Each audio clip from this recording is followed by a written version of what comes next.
Okay, you got a Super Bowl. You excited about it? Chiefs and Eagles, a rematch going back to the culmination of the 2022 NFL season.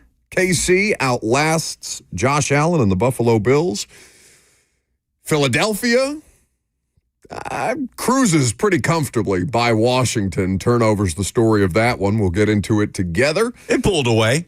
And Washington was able to make it a game once or twice until it wasn't. Absolutely. Lucas, Jackson, and me until 1 o'clock. 615-737-1045 is the number. If you want to jump in, both teams are either making or chasing history, and we'll cover that here in just a little bit. We'll also talk some Titans, free agency approach. We've got Shrine Bowl news from the weekend. We've got Senior Bowl upcoming, which is going to be basically it's going to consume the next, 3 months of our lives as we get ready for the Titans to either make the number one overall draft pick or trade the number one overall draft pick. 615-737-1045 is how you get in. F&M Bank chat off and rolling. So, yes, 32-29, the final score in the AFC title game. It'll be the third straight Super Bowl appearance for the Kansas City Chiefs. It's 5 in the last 6 seasons. Insanity.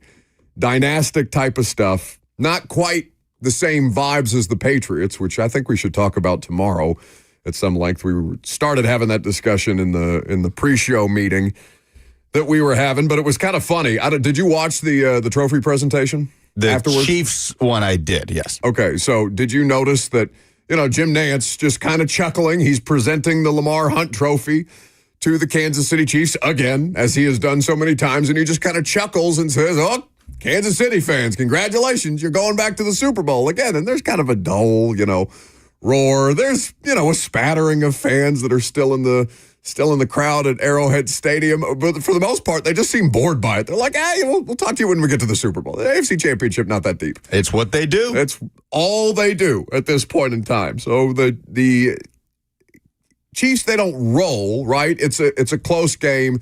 You get the thing that you want most, which is Josh Allen trailing and trying to get one over on Patrick Mahomes for the first time in the playoffs. It doesn't happen, obviously, and we'll cover the Josh Allen part of this here in just a second. 4 lead changes in that specific game. It's the 13th one-score win that the Chiefs have had this season. They had 11 in the regular season, and, of course, the 2 now in the playoffs, and a season-high scoring for Kansas City because, of course, why not wait till the AFC Championship game to turn it on, score 30, because they haven't done it all year. 17th straight win in a one-score game, which is an NFL record going back to last year. And, of course, who else but the Kansas City Chiefs to be the first team in the 2024 NFL postseason to win a playoff game despite losing the turnover battle. Now, Tyler Dial in the YouTube comments says, "I've been a Titans fan since I was born in 98 and can't even get one." Talking about Super Bowls. Well, you did go to a Super Bowl in 98, but of course the winning of the Super Bowl famously 1 yard short. I don't know how the Chiefs managed to win the turnover battle. Bills fumbled, 4 times? 4 times and recovered every single one of them. So they got away with some stuff there. I mean, Josh Allen had 3 fumbles alone, and 3 were recovered by the Buffalo Bills. But, man, this game, it came down to what you wanted it to come down to, right? What more can you ask for? 3-point game, Josh Allen with the ball, end of the game, a chance to slay the dragon, and he didn't do it. Are we calling the 4th down play to Dalton Kincaid a drop? Yes. Like, indisputably, that we're calling that a drop? Like, he absolutely 100% should have caught it? What else would it be called? I mean, technically, it went through his hands. Did you see? Not technically. Lucas, it hit him in the hands and then went through his hands. It's a drop. I feel... It's not like one of these targeting calls where it's subject to some level of debate. No, it's an outright drop. But not... The fact that Josh Allen tried to go Super Saiyan mode and get that ball to him while he has... I know there's only 11 Chiefs defenders on the field at any one given point, but I'm convinced that there were 17 red jerseys in his face as he's whipping that ball to the tight end for the tight end to drop it. It's not a Mark Andrews drop. No. It is not a dump off into the right flat in the end zone through the difficulty. Hands. You're right. But the implications of the drop. Yes, he should have caught it. I have a hard time, man, when his body is parallel to the ground in midair with the ball raining down in between 4 or 5 Chiefs defenders. He should have caught it. Okay. Yes. But that's the difference. The Chiefs make the play. They do make and the that Bills play. don't. That's been the difference in these 4 playoff games that Josh Allen is now over against Patrick Mahomes in the postseason. He's got some wins against him in the regular season, but not when it counts the very, very most. And that really is the difference between the Kansas City Chiefs and the Buffalo Bills to me in this specific game, and that's probably the larger story of what has become this series. Kansas City even gave you the opportunity. They fumbled. They don't turn it over. How many straight drives did Jim Nantz and Tony Romo say they had gone without a turnover? It's like 80-something drives that they had gone without a turnover, and they cough one up. They give you the one mistake, the mistake that they don't make anymore. And that's your window. Your window is that small for you to get one over on the Kansas City Chiefs, and Buffalo just made too many errors of their own. It's self-inflicted wounds. And honestly, the thing that I don't want to hear today is the refs. Like, I know that the Chiefs come with a stigma that Patrick Mahomes is going to get all these superstar calls and the Chiefs are going to benefit from all these calls and all these different things. The refs did not have that big of an impact in the game. Refs have an impact in the game, of course, but not in the way, not like previous games where you could directly say, oh, well, that was very, very one-sided in terms of how it was officiated. The first but not down, that game. That wasn't a first down, was the most controversial thing, right? You have one ref saying that he got it, another one saying that he didn't. But Bill struggled in short yardage all game long. Which is crazy because they were running the football. They were running the football excellently. And then when it came down to those 1 to 2 yard plays that you had to have 2-point conversions, you get a penalty on the extra point, set up a QB sneak, and the way that just the preparedness of the Kansas City Chiefs, knowing Josh Allen is going to shift to the left guard, try to follow him into the end zone, and they stuffed it every single time. So, yes, there's one controversial call that you can point to here, had a big impact on the game, but every conversation about this game can come down to what you said. Chiefs made the plays, Bills didn't. That's just what it is. Corey Curtis has texted in of WKRN News 2, refuting Lucas's position on the drop. There was a drop. It's a drop. Quote, he is a professional football player. Make the catch. Okay. It's not a Mark Andrews level drop. Again, Mark Andrews, also a professional football player. Make the catch. But I will grant you that the degree of difficulty on Kincaid's drop was much greater than Mark Andrews' drop. Either way, Chiefs advance. AFC, I mean, what are we even doing in the AFC? Like, what does the rest of the AFC do if that one can't beat Patrick Mahomes? Because I'm just going into these games, these Chiefs-Bills games at this point in time, like, well, surely Josh Allen just get one on him, right? Like Pat can't be perfect the entire time. And he's not perfect. Like, they have a bunch of different players making plays throughout the course of this game. Their defense is excellent. We'll talk about Steve Spagnuolo and what a difference he makes as somebody who just continues to stay with that organization as opposed to leaving the way that, I don't know, any other coordinator in their mid-30s would be gone 2 years ago. Steve Spagnuolo is still dialing up the best possible blitzes to put Josh Allen in a blender the entire time, helping to contribute to what has become a dynasty, if it wasn't already a dynasty. Probably already was at this point in time. On the other side of things in the NFC, not quite as interesting. Disappointing to see Jaden Daniels not be able to advance, though it's a spectacular season. I heard you, Lucas, in the hallway because you're very, very loud. Mm-hmm. Your voice carries through the entire building. A blessing and a curse. It depends on who you ask. Comforting Lisa Manning, who is the resident Commanders fan in the building down the hall at Nash Icon. And it was, to your point about, I heard you tell her, well, it's a great season no matter what. Like, I don't want to hear that today, though, if I'm a Commanders fan. I'm just like, we lost. I don't care how great of a season it was. Philadelphia, especially because Philly beats you. The NFC East, the hatred there. A lot of dust-ups, for lack of a better term, in that game. A.J. Brown and Lattimore going at it. I don't know if anybody had a worse. I saw John Ledyard say this on Twitter last night. I don't know if anybody had a worse postseason than Marshawn Lattimore. Yeah. The dust up was so. I heard Tom Brady say this, and I thought the same thing right after the play. It was like a hockey situation where you just have this, drop the gloves, right? Just everybody's agreed we're going to drop the gloves after this play, and you knew Brown and Lattimore were going to get into it. But 4 turnovers, just Washington wasn't going to be able to overcome that. 3 lost fumbles and a pick at the end for Quinyon Mitchell, who is one of these. Think about this, okay? If you're Philadelphia, they have the assistant coach, one of the assistant coaches of the year. MVP and NFL honors have not been assigned yet. Obviously, that's like the Friday before the Super Bowl in New Orleans, I think, is when the award show typically happens. So they've got 2 Defensive Rookie of the Year candidates in Quinyon Mitchell and the Iowa corner. Cooper DeJean. They've got an Assistant Coach of the Year nominee in Vic Fangio. Yeah. They have the offensive player, who is probably going to be the Offensive Player of the Year, right? Saquon Barkley?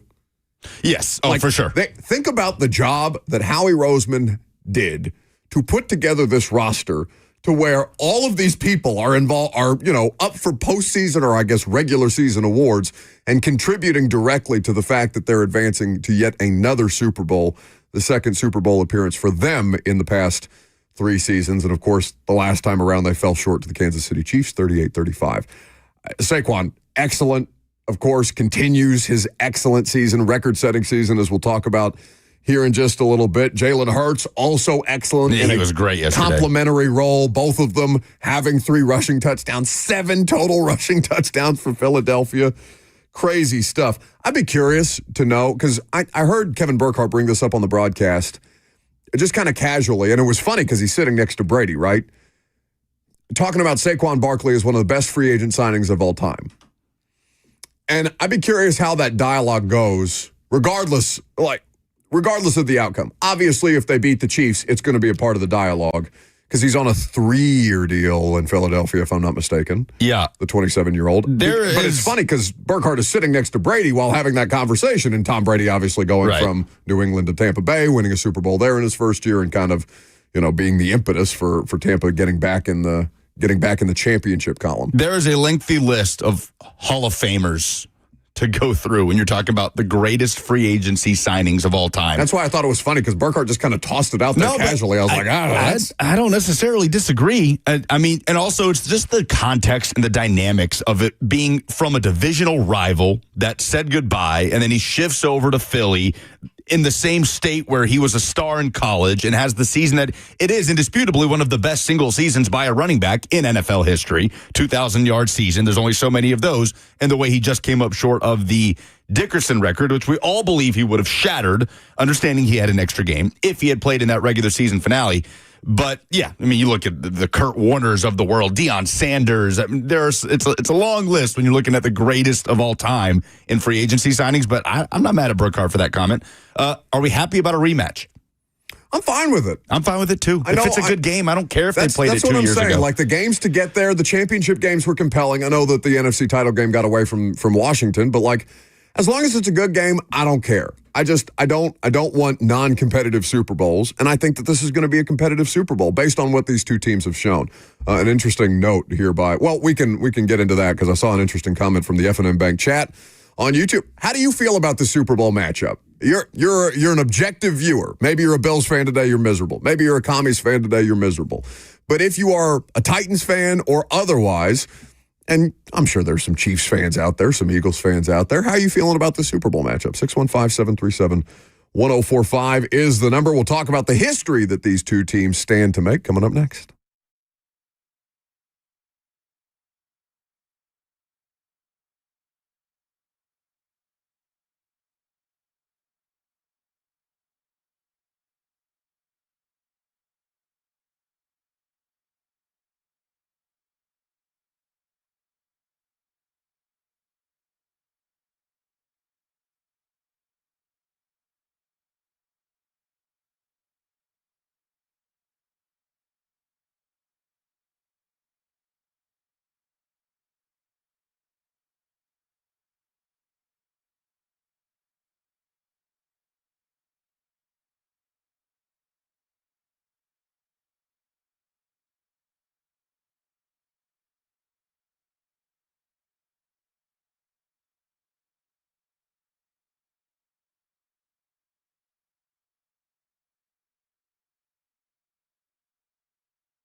Welcome back to the show. We are fueled by Hattie B's Hot Chicken. Lucas, do you know what week it is? Tell me. It's Hot Chicken Week. The Nashville scene's Hot Chicken Week. So, of course, what better place to start or finish your hot chicken journey this week than by the best hot chicken anywhere in the world, not just in Middle Tennessee, not just in the country, in the world. HattieB.com is where you can go, or you can download the app and mobile deliver your hot chicken if you so choose. Hot Chicken Week feels like a difficult proposition on the body. I mean, I think it is our obligation to have Hattie B's every single day this week. I mean, that's fine. I think that's in the fine print. But, like, if you're going to do, you're going to do hot chicken, like, the actual hot chicken, not just, like, naked tenders or something like that. But they have that, too. That's the beauty of it. No, sure. I understand have to go get shut the cluck up chicken every day. But I'm assuming if you're, like, somebody who's committed to Hot Chicken Week that you're going to do hot chicken at various places. That does not seem like it would be very forgiving to your digestive system. Probably take a day and you get the southern flavor and some mac and cheese and just call it. Next week is Pepto-Bismol week. Yeah, that's correct. Correct. So, praise pouring in from the F&M Bank chat on the excitement level for this Super Bowl. Who cares how good these AFC teams are? None will win it all until the king retires. Talking about Mahomes. I was watching football with Grace and her roommate last night. Roommate doesn't watch very much football. She goes, "Do you think Patrick Mahomes will retire after this?" I go, "Oh no, he's 20. He's 29.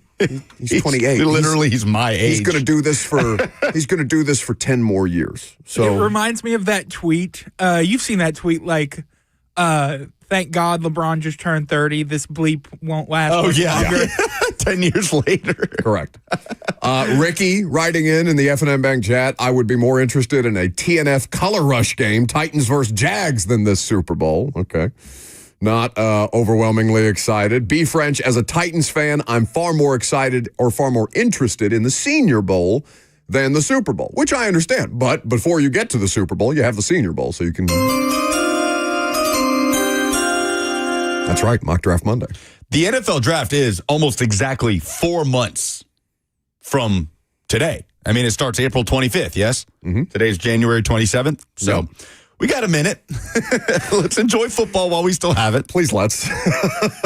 But I understand, and we'll obviously cover Senior Bowl. We'll talk about the Shrine Bowl because Shedeur Sanders didn't participate or isn't going to participate in the game, but was practices. Interviewed about the proposition of being drafted by the Titans with the number 1 overall pick, and he gave some comments to that effect, so we will get to that a little later on in the show. Before we talk about the history that these two teams competing for a Super Bowl, yet again, these two franchises getting ready to compete for a Super Bowl yet again. We'll take some phone calls. 615-737-1045. Cody is next. Hey, guys. It's Monday. The Chiefs are back in the Super Bowl, so we all need a laugh. The greatest free agent signing of all time is and will forever be the Titans signing Randy Moss. And with that, I am signing off.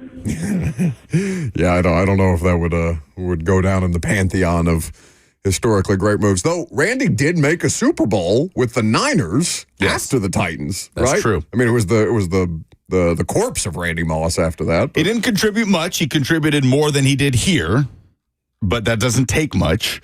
Randy Moss in that final year caught 28 passes for 434 yards and 3 touchdowns in 2012. Infinitely more than what he did with the Titans. Here it was 6 catches, 80 yards. Also, wasn't he technically a waiver claim? So I don't know if that qualifies. Oh, was he? He was a waiver claim, yes. Really? You think he chose the 2010 Titans? He was the only, the Titans were the only team to submit a claim for Randy Moss, November 2010. What a time to be alive. We also have some bitching in the F&M Bank chat from Dustin, who says, "I just can't believe Buck said the refs didn't have a big impact. Like, what the hell, man? SMH literally gave the game to the Chiefs multiple times." Yeah, that didn't happen last night. I mean, there's the one play where the Chiefs are arguably lined up in the neutral zone. The refs don't call it. Lucas said the first down that wasn't really a first down, where one ref saw it one way and the other ref saw it another way. Again, these things happen in every game. I just assume that people like Dustin are subscribed to what's the football version of QAnon? Because we had Tua-Anon for a while. Tua-Anon, that was a thing for a while. Ref-Anon, that doesn't really flow quite as well. Now, I will grant you that the refs have called some things in favor of the Kansas City Chiefs while Patrick Mahomes has been there. But last night's game was not an example. So who was more impressive? Is it more impressive for the Chiefs to win yet another knockdown, drag-out, heavyweight fight between Pat Mahomes and Josh Allen? And I would like to dial it back from, and I know I just did, saying Pat Mahomes versus Josh Allen, because this game was about so much more than that. This game was just this encapsulation of the perfect storm that the Chiefs have right now of Hall of Fame head coach, Hall of Fame quarterback, Hall of Fame tight end, yes, but Hall of Fame defensive tackle. Hall of Fame defensive coordinator who is settled in, who you don't worry about taking a head coaching job. Matt Nagy on the offensive side, who's been there, done that on the head coaching side. But even if you were to leave, it doesn't matter because you have Andy Reid. The value, the sheer value. The two running backs for the Kansas City Chiefs collectively make about $2 million this year. And Kareem Hunt, who they called up off the couch. Now, while most people may think that's a decent amount of money, it's not. Not in the NFL. The two of them combined. And Isaiah Pacheco, who obviously was a 7th-round pick. Xavier Worthy, who they traded up with the Bills to draft in the first round, was their lead receiver in this game. Trey Smith, Trent McDuffie, the amount of stars on this team still on rookie contracts. It is such a perfect storm that is so much more than Patrick Mahomes and Andy Reid. And yet again, they win against Josh Allen and the Bills. But what's more impressive, that and doing it for a 4th time, or the Eagles just literally running it up on the Commanders in the second half? Oh, no, it's the Chiefs. I mean, it's the Chiefs because they went up against the better quarterback. They went up against the better team. I think yesterday afternoon in the NFC Championship game, you saw maybe the gulf is not as big as the final score would indicate between the Commies and the Eagles. But there's a significant difference between the skill position players that the Eagles have, the offensive line group that the Eagles have, the defense that the Eagles have. Like those two teams aren't as closely matched as are the Bills and the Chiefs. True. Josh Allen played quarterback better than Mahomes did in the regular season on aggregate. That is true. Mahomes outplayed Josh Allen in this specific game, which allows him to advance to, again, his 5th Super Bowl in 6 seasons. Craziness. Potentially on the precipice of a three-peat for the first time in NFL. Well, not on the precipice. He is on the precipice of a three-peat. But whether he can do it for the first time in NFL history is what we, of course, now, it's the thing that you haven't seen yet. You've seen the Chiefs go to the Super Bowl, but you haven't seen them do that. You've never seen anybody do that. So I don't think there's any disputing that it's more impressive what the Chiefs did. This is the thing that I saw DeAndre Hopkins, ironically enough, post this on his Instagram story. Did you see Nate Burleson's post-game kind of, call it a rant feels too strong, diatribe? Yeah, appreciating what we're watching. I felt like that. I've gone through phases with this because it's like LeBron James. LeBron James is a very polarizing figure, and polarizing for reasons that are beyond just basketball. But LeBron has gone through. Think about the LeBron James cycle. All right, Tom Brady had a little bit of this too, where LeBron is beloved when he hometown kid playing for the Cleveland Cavaliers. Can't get them over the top. Then he goes to the Miami Heat, and it causes a villain arc in his story. And then people hate the Heatles, as they're called, with Bosh and Dwayne Wade and LeBron James, and they win a couple of championships there. And then LeBron goes back to Cleveland, and then he's the good guy again, right? And then LeBron goes to the Lakers, and he's the bad guy. Like these hero-villain arcs that these figures at the top of their respective sports go through, which is fine to have those narratives around them, but that shouldn't stop you from appreciating the greatness of the physical accomplishment that player or Tom Brady or Michael Jordan or Patrick Mahomes, any of these dudes, that Tiger Woods, any of them, because they've all had their hero-villain ebbs and flows.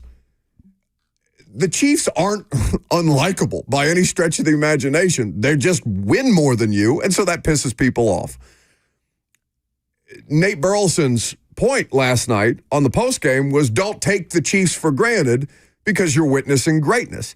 And I felt that way about LeBron, regardless of whether you like LeBron the person or or the basketball player or the places that he's played, whatever, like you can still appreciate. Settle down back there. How's your lake show doing, by the way? We haven't talked. You guys got real quiet for the last month. They started off real hot, and I haven't heard lake show in a while. Anyway, LeBron, I feel this way about. Mahomes, I feel this way about. Brady, I feel that way about. And honestly, like, just from my own standpoint, the closest that I've gotten to being around something like that on a daily basis is Derrick Henry. Like, it became so routine for Derrick to have these kind of performances. And obviously, Derrick hasn't won championships on the scale of the other people that we're talking about in this conversation. But just like the physical accomplishments of Derrick Henry, the skill that it takes, the speed, the strength, the longevity, the durability, like all those things. I look at all those same kind of players in the same category. Now, obviously, nobody hates Derrick Henry. And maybe Steelers fans do now, or Texans fans.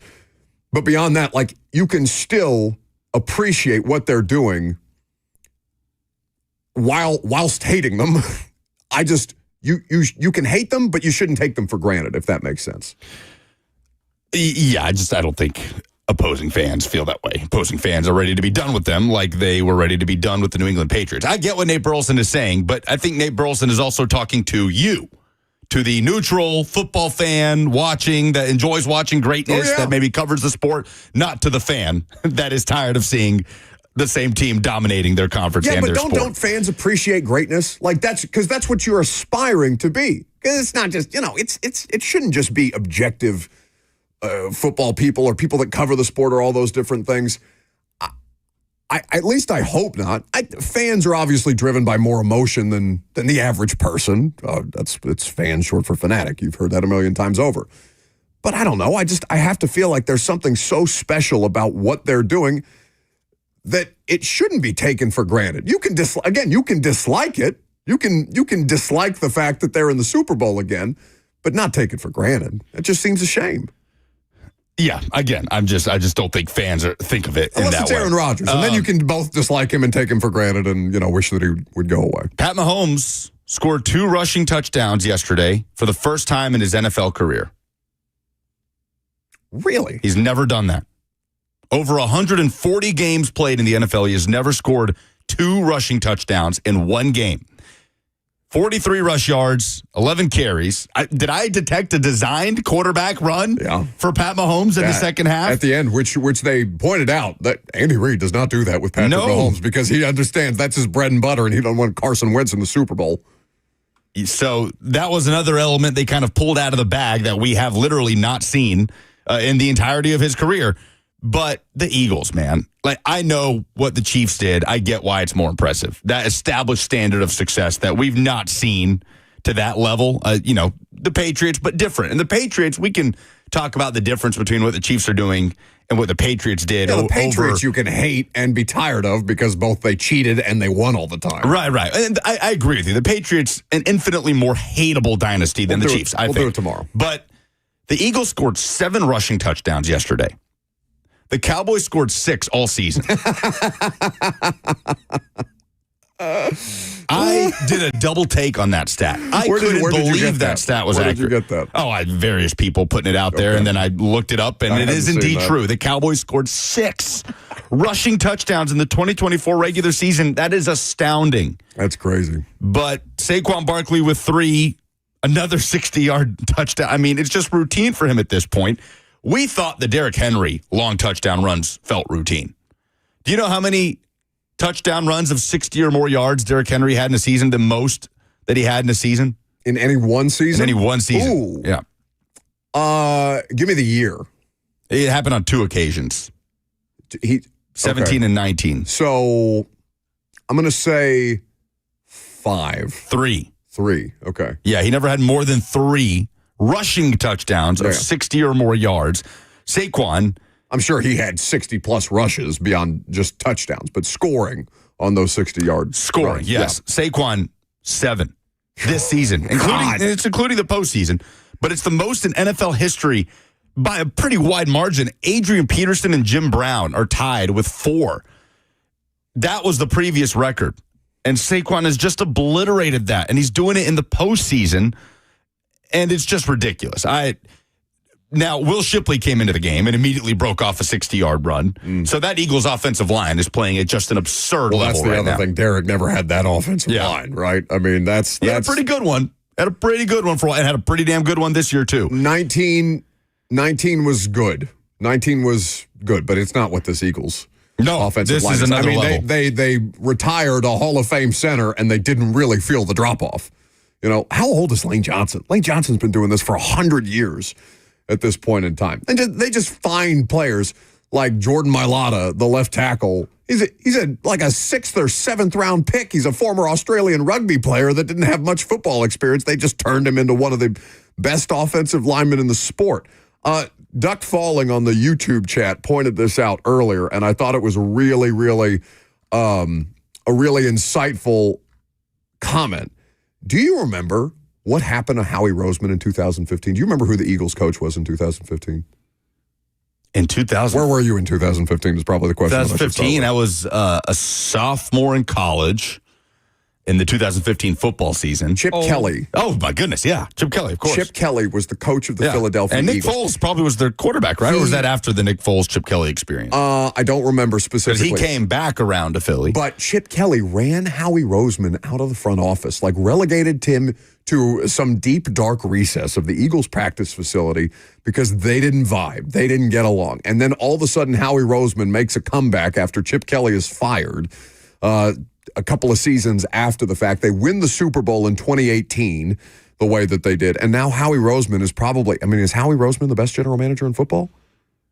It's Roseman. It's Les Snead. I honestly think the job that Les Snead has done to get the Rams off the mat a couple of times and get them to 2 Super Bowls, I win think one. Brett Veach has to be in the conversation. Dorsey, I think. I know Brett Veach. It's kind of it's caught between the Dorsey and Veach thing because Veach was a part of it. Yes, but now he's running the show. His influence in drafting Patrick Mahomes is well documented. Okay. In how vocal he was during that process. Right. But it's what they've done since Mahomes. Again, when we talk about the Chiefs, we talk about this well-rounded, perfect storm of a football team that I think is a credit to Brett Veach. I don't think we can say it's arguably the best modern dynasty we've seen in football and not say that their general manager is one of the best GMs in the league. So the Eagles aren't a dynasty, right? But they're one of the most competitive franchises this decade by a mile. They've obviously been to multiple Super Bowls. They've won one since Howie Roseman took the reins of this thing, and they have been they've been one of the most consistent powers in the NFL year in and year out to the point where Nick Sirianni, in a year that they are going to the Super Bowl again, people were talking about firing Nick Sirianni because that's what the standard is in Philadelphia. They hold that team to a specific standard, and it's crazy that they continue to meet that standard on a regular basis. Coming up next, we'll pivot quickly into some local college basketball because there were 2 results over the weekend that are worth noting before we talk about the 2 additions that the Titans have made in their front office. 2 former NFL GMs have joined this staff. I'm Buck Rising. It's 104.5 The Zone.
Okay, we've got, instead of local basketball, we've got a bunch of staff moves for the Titans.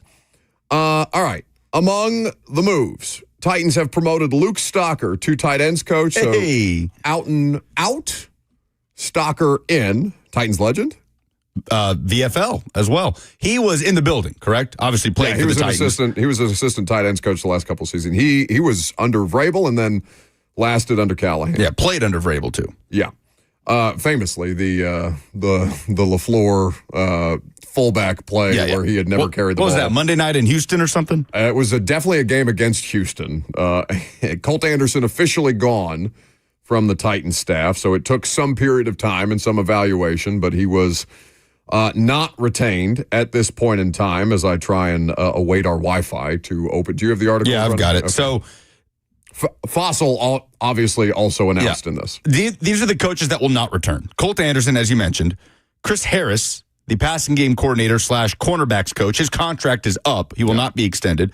Justin Outen, who we already knew, his contract up, will not be extended. And Anthony Levine, who was the special teams assistant coach to Colt Anderson, his contract is up, and he will not be extended. Also, Titans defensive assistant Clint McMillan is taking a job with New England. Yeah, I knew that. He's going to go work for Mike Vrabel, so he will not return. The Titans have hired Tony Oden as passing game coordinator / cornerbacks coach. Oden recently served, this is straight from Jim Wyatt on TennesseeTitans.com, as senior defensive assistant / cornerbacks coach with the Jets, where he coached, obviously, Sauce Gardner. He joined Robert Sala's staff there in 2021. Prior to that, coached the defensive backs with the Niners, Dolphins, Lions, Bucks, a couple other stops. Raina Stewart, who is a former Houston Oiler / Tennessee Oiler and Titans assistant coach, comes in as a special teams assistant. He coached alongside John Fossil in Dallas.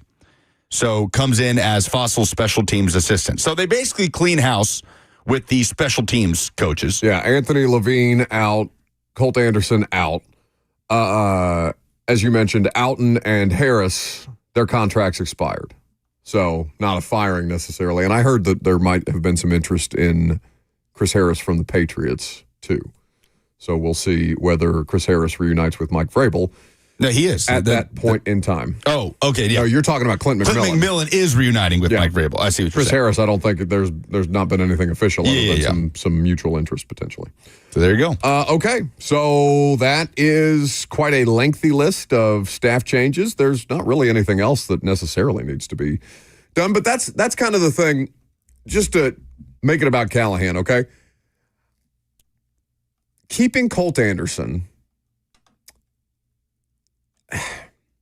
if he was as an assistant, if there was value there, I would have been okay with it. They ultimately deemed that there was not enough value under John Fossil to keep him, so they make moves to move on, and they bring in Fossil's staff or people who have familiarity with Fossil to make this not the league's worst special teams unit anymore, and I'm totally good with that.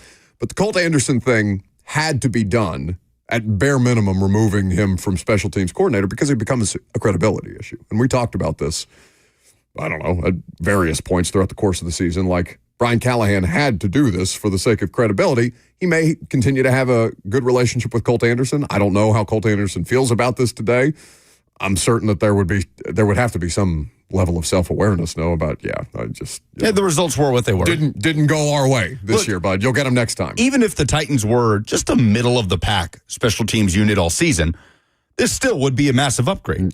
Indisputably. They get one of the best special teams coordinators on the market because Dallas screwed around. By the way, they've since hired their head coach, Brian Schottenheimer, who was not in place when John Fossil was trying to be retained by the Cowboys, but he said, "Who's going to be my boss?" And they said, "I don't know." And so now he's the Titans special teams coordinator. So that is a positive in the right direction.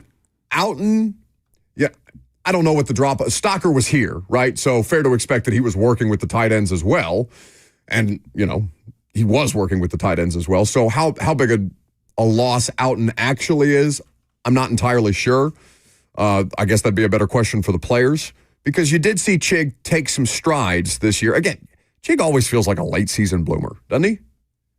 Like it kind of pivots for him halfway through the season and towards the back half of the season, and you think, okay, they can actually do something with Chigakowo here. And then it never really, I don't know, it never really turns into something concrete. Maybe you can continue to build on the momentum that Chig had at the end of the season, where he ended up being one of their more reliable targets. You would like for that to be the case because their tight end group is, I don't know, how would you describe it? Questionable at best at this point in time? An unknown, I would say. But for the most part, yeah, you're good with all of that. And I know some people have, said, well, Brian Callahan needs to give up play calling, or Nick Holtz needs to be gone, or all these other things. You don't know that definitively. And now we will get to see what the Titans offense and offensive system looks like without a quarterback who's going to nuke them with 18 total turnovers and an offense that had 34 total giveaways. One would expect. Do you remember what happened with Chris Harris? Because there was an instance where he didn't travel with the team, right? He missed multiple weeks. They never disclosed the issue.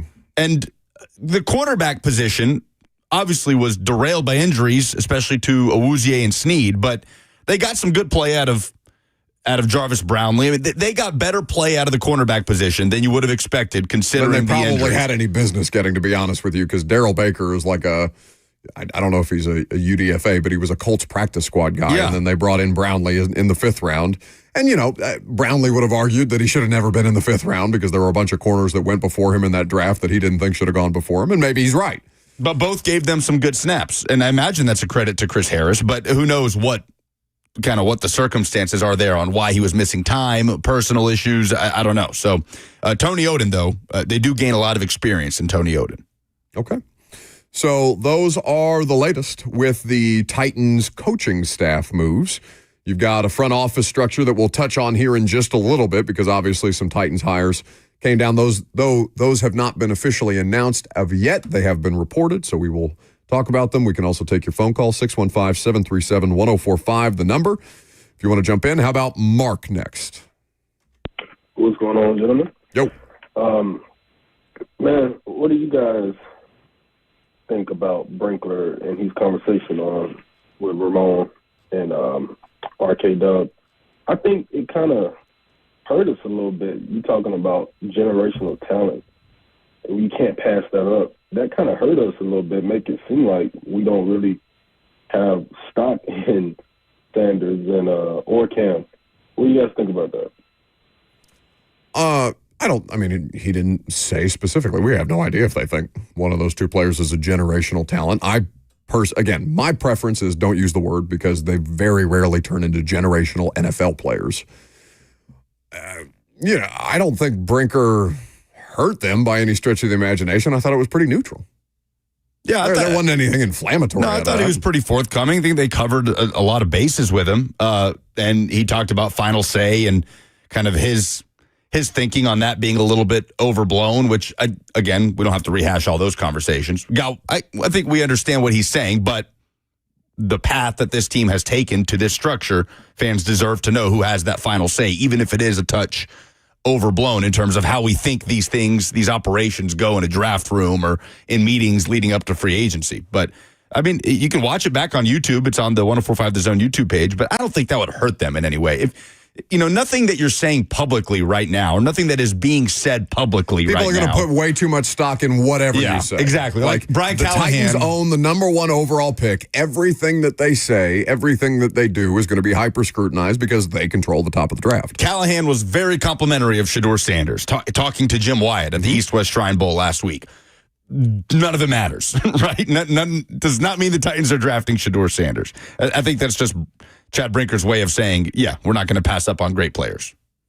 So speaking of the Titans front office structure, they did add 2 former NFL general managers, both ironically enough from the same franchise, even though they've had different stops in between them. We'll talk about that coming up next. I'm Buck Rising. It's 104.5 The Zone.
It is 11 o'clock. Good morning from the 104.5 The Zone Studios. I'm Lucas Panzica. The matchup for Super Bowl 59 is set. It'll be Chiefs versus Eagles in New Orleans, a rematch of Super Bowl 57. The Eagles routed the Commanders in the NFC Championship 55-23, scoring 7 rushing touchdowns as a team. Saquon Barkley and Jalen Hurts with 3 apiece. And the Chiefs are a game away from the first ever three-peat in NFL history, holding on to win 32-29 over the Bills. Pat Mahomes now 4-0 against Josh Allen in the playoffs as he reaches his 5th career Super Bowl. The Tennessee Titans have announced multiple coaching staff changes, including a promotion of Luke Stocker to tight ends coach, officially naming John Fossil as special teams coach and bringing in Tony Oden as passing game coordinator and cornerbacks coach. Former Titans/Houston Oilers player Renee Stewart as a special teams assistant, also joining the staff. Not returning, special teams coordinator Colt Anderson is out. Passing game coordinator and cornerbacks coach Chris Harris, tight ends coach Justin Outen, and special teams assistant Justin Levine, all out from the Titans coaching staff. Titans also made 2 front office additions over the weekend, hiring a couple former Raiders GMs, Dave Ziegler as assistant GM and Reggie McKenzie in a senior scouting role. For all your foundation repairs and waterproofing needs, visit USSTN.com. Breaking news at once on your home for the Titans and Vols. This is 104.5 The Zone.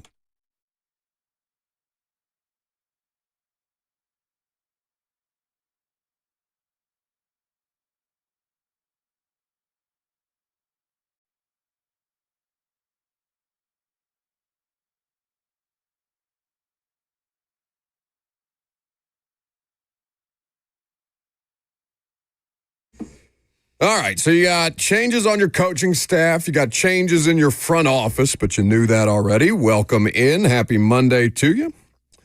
So we just read you the list of staff adjustments that the Titans are making, including the official announcement of John Fossil as special teams coordinator, Luke Stocker promoted, Tony Oden also coming in. And Lucas, I know you made the correction in your update, but from the segment, how do you pronounce the name?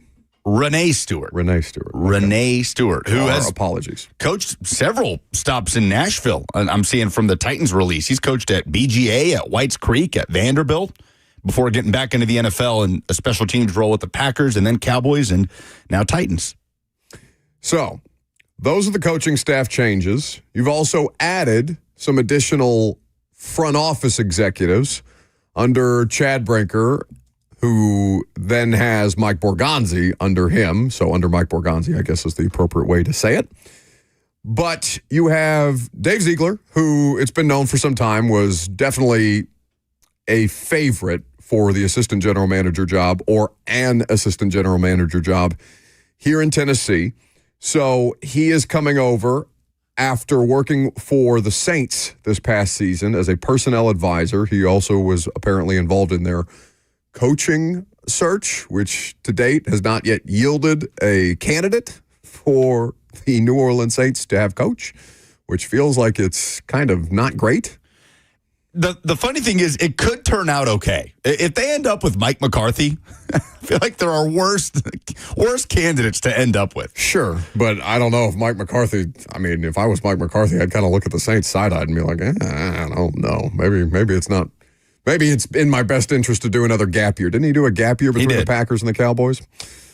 Either way, Saints don't have a coach, but Dave Ziegler, most recently in New Orleans, he was fired by the Raiders back in October of 2023 as their general manager. He didn't serve 2 full seasons as their GM. Jackson looked this up because the Raiders did not have a first or a second round pick in his first draft, Ziegler's first draft in 2022, because of the Davante Adams trade.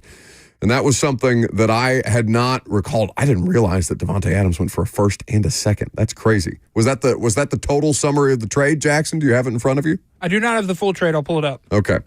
Either way, so Ziegler didn't last there very long, but he was with the Patriots for an extended period of time and started his career in the NFL with the Broncos. Now, speaking of the Raiders, the Oakland Raiders, not the Las Vegas Raiders, Reggie McKenzie is also going to join this front office structure in a senior scouting role. They haven't put any more defined terms on it other than a senior scouting role.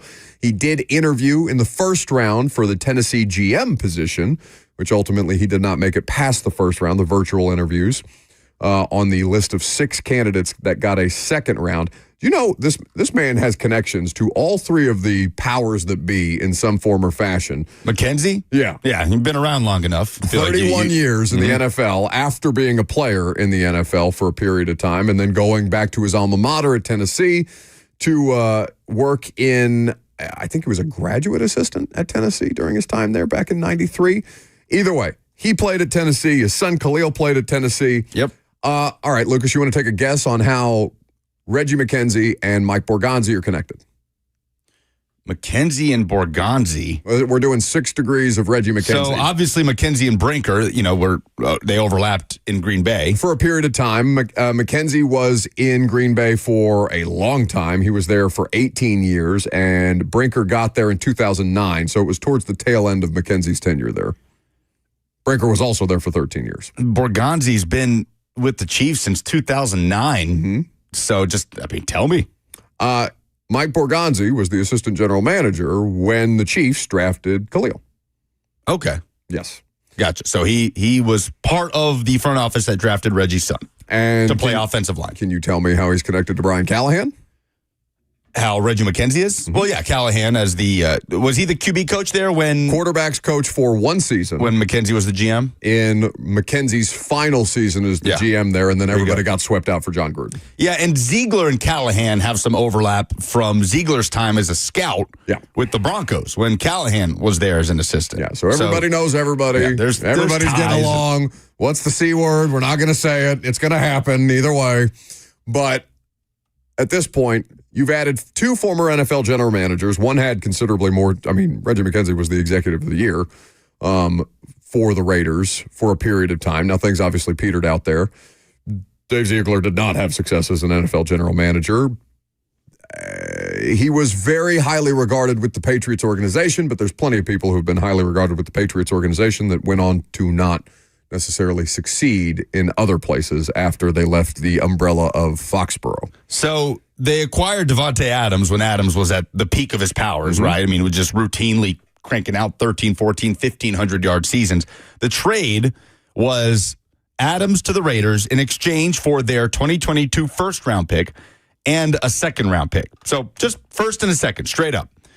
And the Packers then used that first to draft Quay Walker. In that draft, where the first Raiders pick was in the 3rd round, they drafted Dylan Parham. They drafted Zamir White, the running back, in the 4th round. And then a few names that most people have never heard of. Neil Farrell, the defensive tackle. Matthew Butler, who people will remember from Tennessee, was a 5th-round pick in that draft. Did he end up doing anything in the pros? Man, yeah, I haven't seen him. He's a fun college player. He really improved under Rodney Garner at Tennessee. He is still a Raider. Okay. But, yeah, I haven't seen him. Raiders have a solid defense. Yeah, they do. Solid defensive line. And he's kind of a depth piece over there. In his second draft, because he was the GM in the 2023 draft, right? He was fired during the 2023 season. He drafted Tyree Wilson, 7th overall, the outside linebacker out of Texas Tech. He drafted Michael Mayer in the 2nd round, the tight end out of Notre Dame. Who's since been relegated to a backup role. To Brock Bowers. Brock Bowers. Yes. And then Byron Young, the defensive lineman out of Alabama, was his 3rd-round pick. Trey Tucker, the wide receiver out of Cincinnati. He did draft Aiden O'Connell in the 4th round of that draft. So, all right. So basically, though, all this to say that Derek Carr is probably about to be the quarterback of the Titans, yeah? The connections are hard to ignore. They're everywhere. Ziegler, McKenzie, Callahan. Yeah. Now, that doesn't guarantee anything. We're still a period of months away from free agency. Carr's 33, so he's definitely towards the end of his rope, and he's coming off of a hand injury. So there's no sure thing that would happen. It continues to go deeper, right? Like, he overlapped with Bill Hardigree. Yeah. Who was his QB coach at one point. Who, by the way, was going to interview who I think was planning. I don't know if he actually got the interview done or not, if he ended up interviewing for the Bears offensive coordinator job, but he did not get the Bears offensive coordinator job because the 28-year-old passing game coordinator of the Broncos apparently is going to be the next Bears OC. Does that hurt you a little bit? It hurts me that Patrick Mahomes is a month older than me. Yep. 1 month. I get it. It only gets worse. So there's a variety of different connections on this staff, on this coaching staff, with this front office. Everybody has some level of working knowledge of the other people that have been brought in, speaking to the level of structure that they're trying to build, whether or not, again, Kansas City is where Mike Borgonzi is coming from, but you have influences from all over the league with this collection of people that you since brought in. So I would look at it, everybody's got a model that they're trying to replicate, yeah? Brinker's talked a lot about the Packers. Borgonzi obviously has been asked a lot about his success with the Chiefs, but now it's incumbent upon this group of people to do something unto themselves, to do it with the Tennessee Titans as opposed to being the Packers light or the Chiefs light or whatever the case might be. And so how they work through the division of labor, I know that they've said that titles don't matter to them necessarily, that titles don't matter once you get into the room and once you're having these conversations, and that way that may well be so. But you got a lot of different people from a lot of different backgrounds in the NFL, and they all have some level of crossover, especially McKenzie, who's been in the league basically since the dawn of time. So that is what your new front office structure looks like for the time being. Fair to expect that once we get through the draft process, you might see some more changes because there are a fair amount of people who are currently working in that building, scouting in that building, working in different capacities in that front office who, for example, Outten and Chris Harris have contracts that are expiring.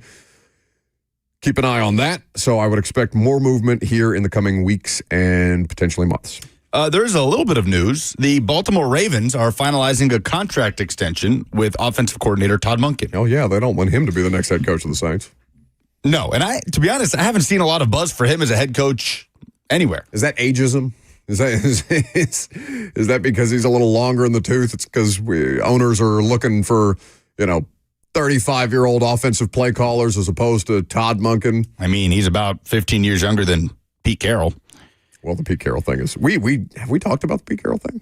I don't think that happened. We just kind of mentioned it when the news broke. We haven't gone into detail about what kind of hire that is for Vegas. It's a stabilizing hire, right? It's a professional hire. If Pete Carroll pulls off a rebuild at 74, he will be 74. I know he's 73 right now. It'll be crazy. Be completely crazy. Think about that division right now.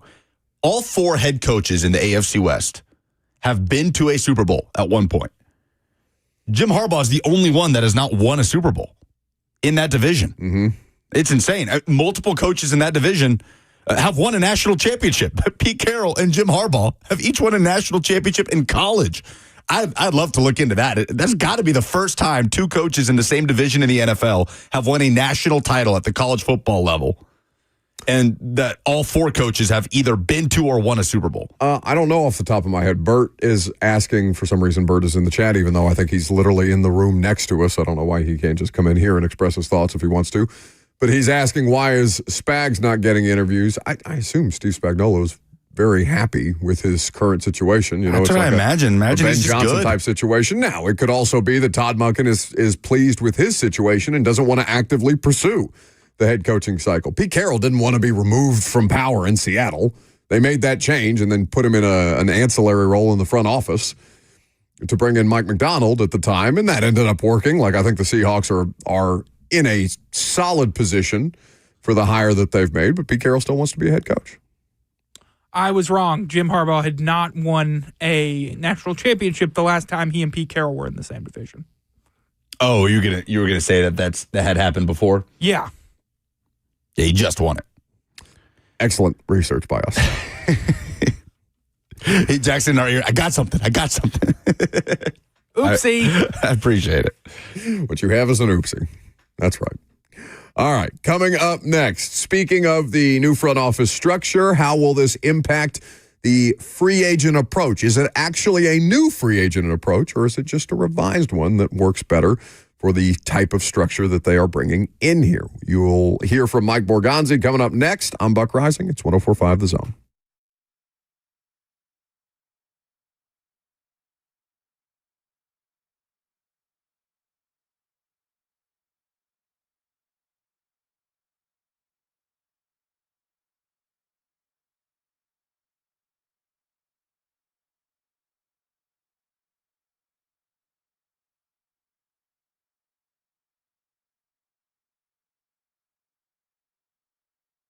Start the new year off right with a new financial plan, because you've definitely asked yourself the question at some point here in the near or present future: will I have enough money when I retire? When should I start to draw from Social Security?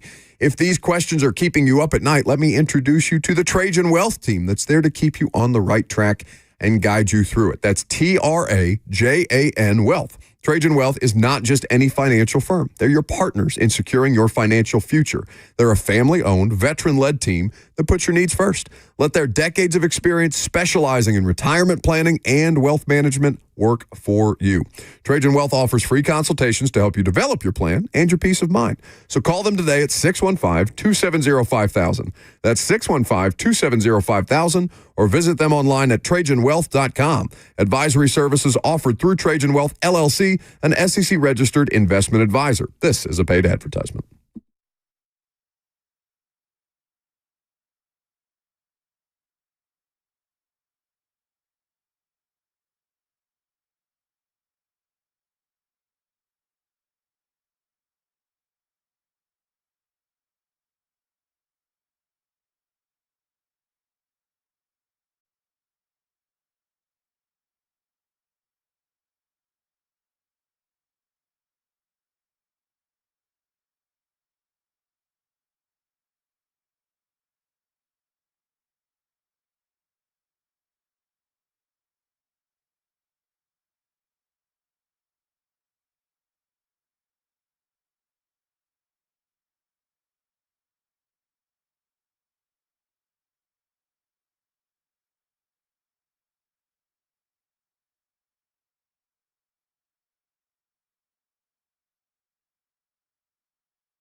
Welcome back to the show. We are fueled by Hattie B's Hot Chicken. It is Hot Chicken Week.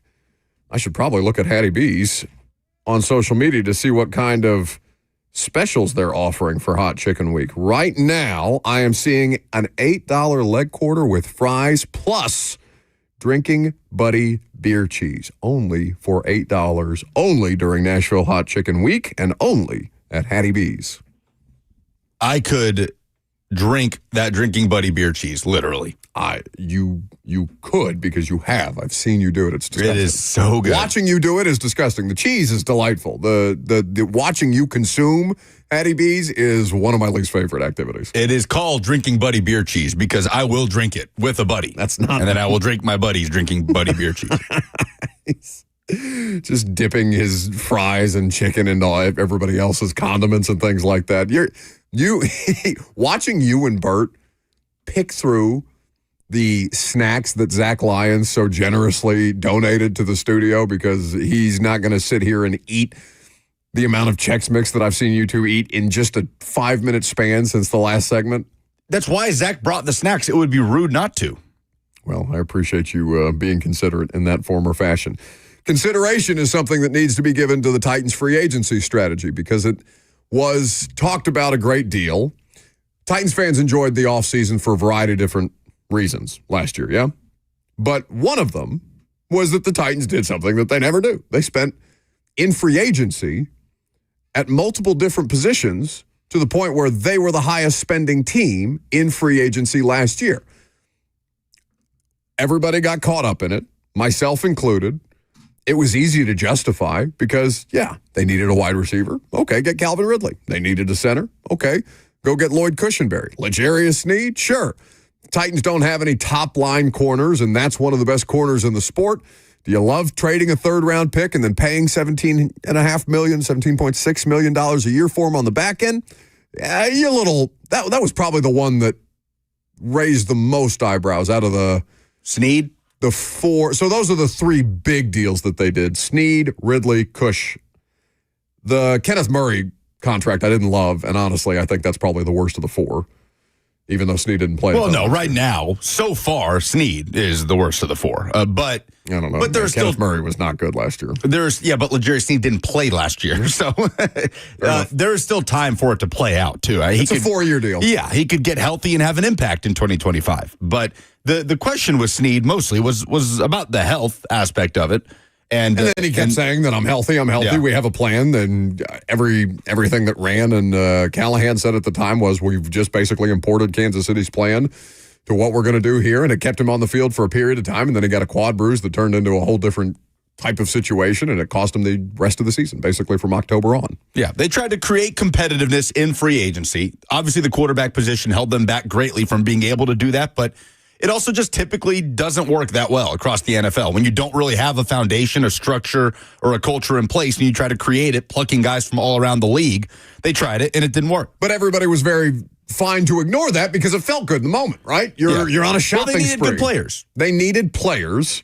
They got a bunch of tier 2 players. One player that had been arguably at the top of his position in Sneed, and that was enough to make Titans fans feel good, as well as a draft class that looks like it's going to be solid with Sweat and Latham and some fundamental needs that you needed to address. I think I called it a meat and potatoes draft at the time with depth corners and left tackle and defensive line help and all these different things. A linebacker who obviously didn't end up making much of an impact, but we'll see what that ends up looking like. Now, the process is being described as needing to be more selective in free agency. This was Mike Borgonzi at his introductory press conference, specifically speaking about what the Titans' new free agency approach will be. Like I said, I think, we're going to be a draft and develop team, but we're certainly going to, have our hand in free agency at some points, but you have to be disciplined and smart with it. I think it's important to fill for role players, and guys that are good locker room guys. And when you have a young team, those are the type of guys you need. And like I talked about before, that's what we did in Kansas City when we weren't a very good football team. We brought in some tough veteran, smart guys that could really change the room. And guys like Anthony Fasano and Mike DeVito. I think those are the things we're probably going to be looking at. Mike, you mentioned. I'll answer your question. I know you asked me as well. Big, fast, smart, tough football players love winning more than anything else, right? But when it comes to building the roster, of course, we want to be big and tough in the trenches. You want speed on the outside. But the question you're asking about the smart and toughness part. All right, we didn't need that part of it because it was answering a different question that you didn't hear, but we forgot to tell Jackson that. So, our fault, not his this time. Woo! Take the win. Selective. Conservative, another word that has been used. Not top of market for tier 2 players, because that's what was last year. Gritty pros. DeVito, I don't know why I remember Mike DeVito for the Kansas City Chiefs for a period of time. The name Mike DeVito screams gritty pro. He was a defensive lineman that I believe wore the number 70, which you don't see very often. Right. He wasn't quite. Who's the big nose tackle? And unfortunately, he passed away. Tony Siragusa. He's not quite Tony Siragusa, but he's kind of in the same mold, you know. So going conservative in free agency and bringing in gritty pros, that to me, veterans, means you go find every Italian in the NFL and bring them in. Anthony Fasano, DeVito. Did you notice that Borgonzi come specifically? Play for Mike Borgonzi. I am so supportive of this. That did not register with me in real time. Nobody did. I don't think anybody followed up with Mike. Why are you just talking about the Italian players? I told Lucas and Jackson this the other day. For some reason, I decided to rewatch The Sopranos here in the last couple of weeks, and I've just gotten to the episode where they are very upset about Columbus Day being protested by the Native Americans, and Silvio is talking about the anti-Italian discrimination. I don't think it doesn't sound like they're going to be very discriminatory that way here. But either way, gritty players. So let's run this through the prism of what Titans fans want. What do Titans fans want Mike Borgonzi to bring over from the Kansas City Chiefs? Trey Smith and Bolton, the linebacker. Both of those players are going to get paid a fair amount of money.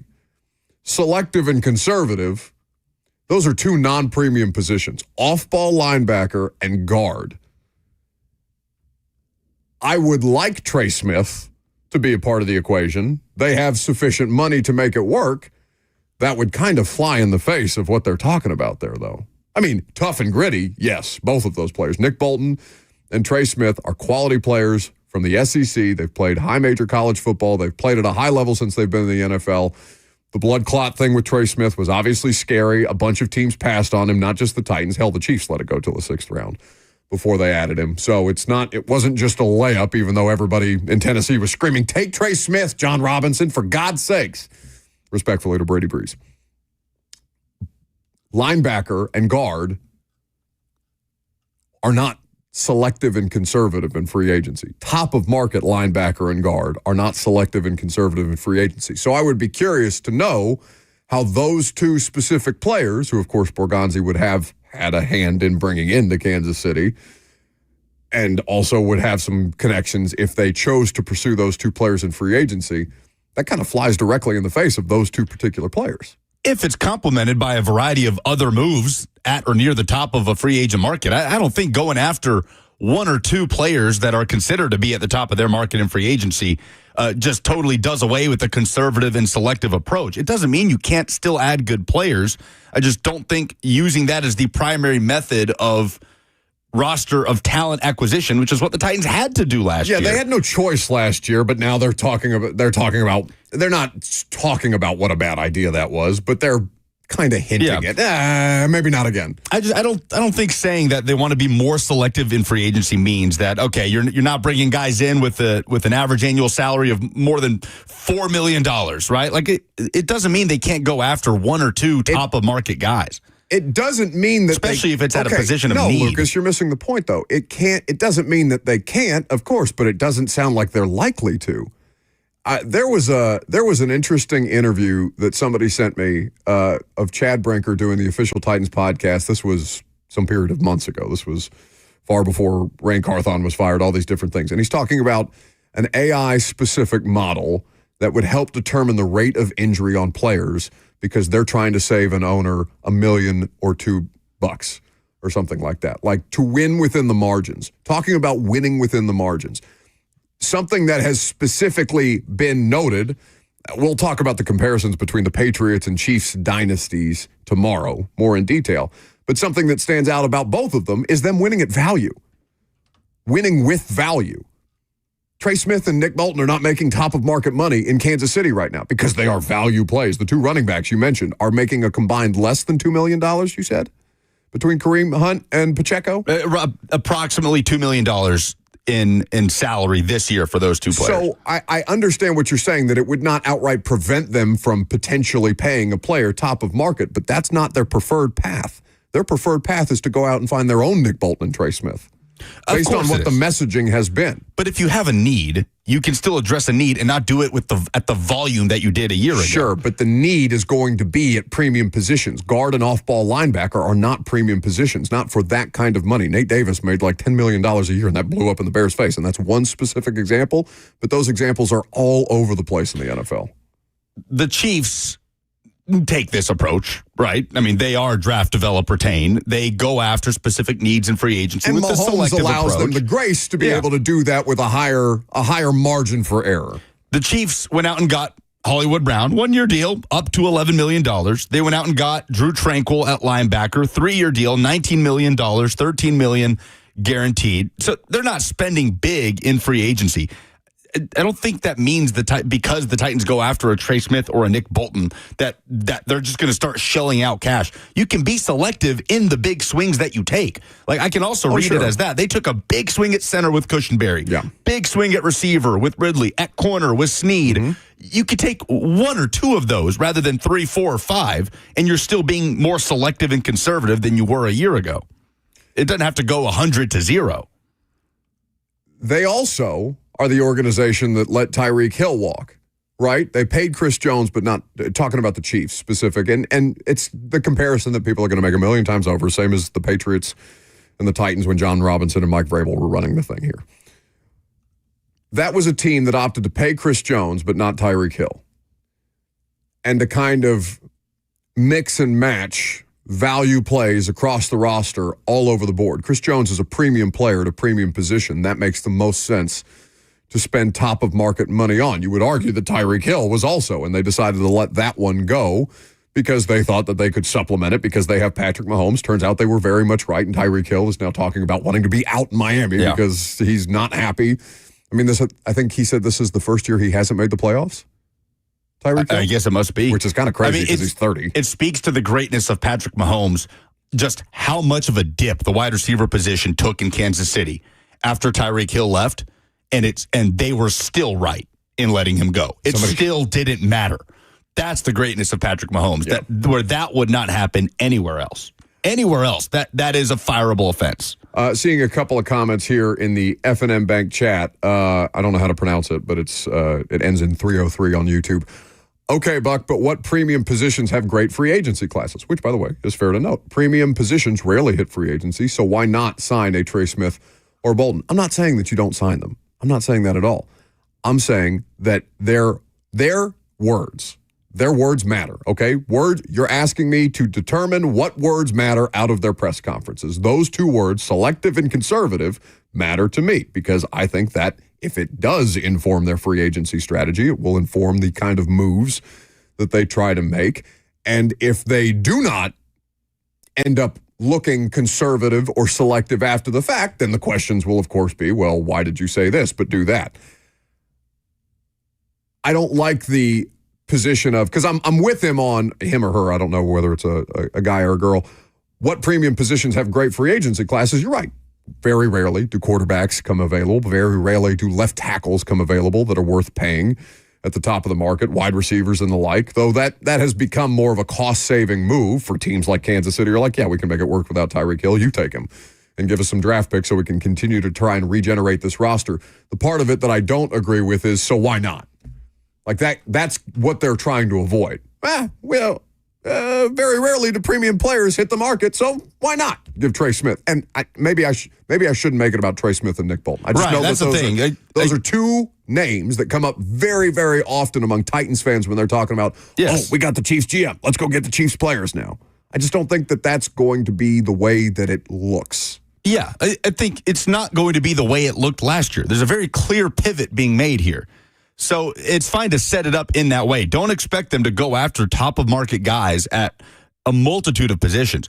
But it does not preclude them from going after a Trey Smith, especially if it fits a need, if there is overlap there and familiarity. Obviously, Trey, there's so many boxes that move alone would check, right? Trey would be coming home to his home state. He'd be playing for Bill Callahan, the overlap with Mike Borgonzi, all of these things. So, yeah, making it specific to Trey Smith is what weakens your argument, I think. They're not going to approach free agency like they did a year ago. Well, I'm making it specific to two players, not just Trey Smith. If Trey Smith or Nick Bolton ends up being their top-of-market acquisition in free agency, one or the other, well, then that would be fine, because it's fair to expect that they would make one big swing and fill out a level of selective free agents to help supplement what they've got.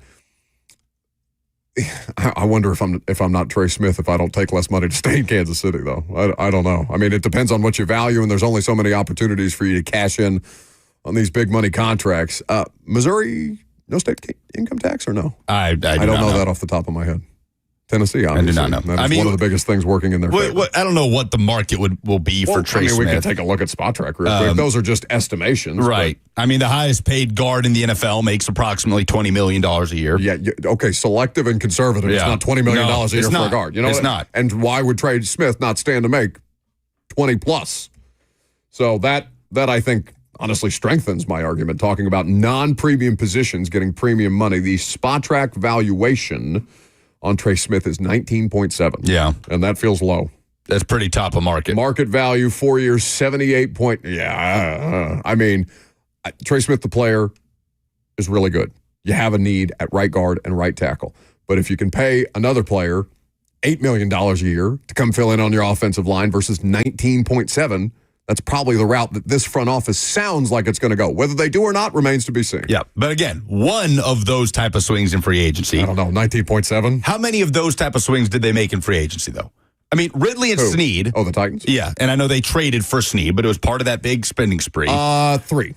Okay, 3. So most guaranteed money for a center in history. Yes.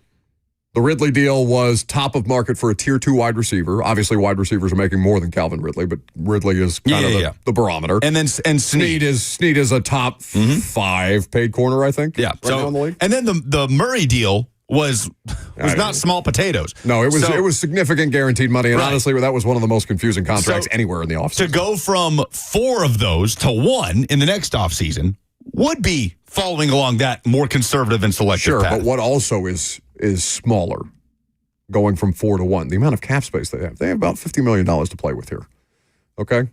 So, and again, it's not like they would have to pay Trey Smith $19.7 million next year. Of course, you can adjust the cap hits year over year on a multiple year extension or contract to bring it down to where, we talked about Trevor Lawrence's contract last year. He's going to make, 14 and change in 2025, which is, of course, a value play, but then that number balloons up to 78 at some point in time in the contract. But also, again, it's another offseason where... Oh, we left out Tony Pollard. That's true. And that's top-of-market running back money for what last year's running back cycle was. Yeah. And Pollard's under contract in 2025. 2 more years. So once again, the Titans are not in a position where they've got somebody on the roster that they need to pay to keep. Yeah, Nick Westbrook-Ikhine, there are guys that they can look at and There's keep. There's not a single contract or extension eligible player from those draft classes that I'm looking at like, you got to keep that guy. I can make the argument for Roger McCreary. I probably would. You make the argument for a couple of guys, but they do have maneuverability. 615-737-1045 is the number. Speaking of trying to attack the roster building process, Lucas doubted the Buffalo Bills, and maybe he was right because they came up short in the AFC Championship game. Oh, yeah, please take that. But Josh Allen throws one of the best passes I've ever seen a quarterback make. It hits the tight end in the hands, and again, Lucas is in here. I knew it. He couldn't do it. He's not enough. Yeah, well, he was wrong about the Bills. But Josh Allen, will he ever get over the hump? We'll talk about it coming up next.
Welcome back to the show. We are fueled by Hattie B's Hot Chicken. So, AFC Championship, NFC Championship, they conclude yesterday. You got the Eagles and the Chiefs back in the Super Bowl.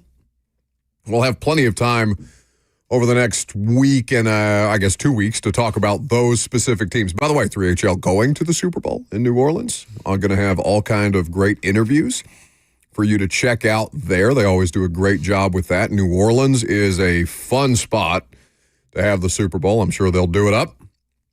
And it'll be, hopefully, a great game that takes place between two great teams. But the two teams that failed to reach the Super Bowl, the Commanders and the Bills. Jayden Daniels feels like he's going to have a lot more opportunities to get back into those kind of games. He's a rookie.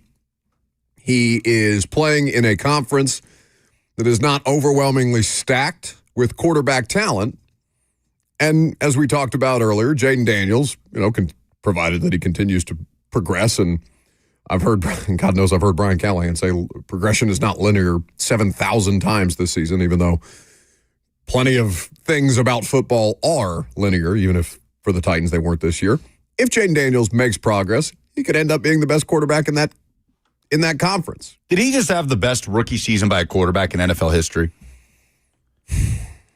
He had a really, really good one. I don't know. He's the 6th rookie quarterback to make a conference championship game as a starter. Okay, well, who were the other 5? Ben Roethlisberger. Okay. Mark Sanchez. Okay. Brock Purdy. Joe Flacco. And Sean King. Oh, wow.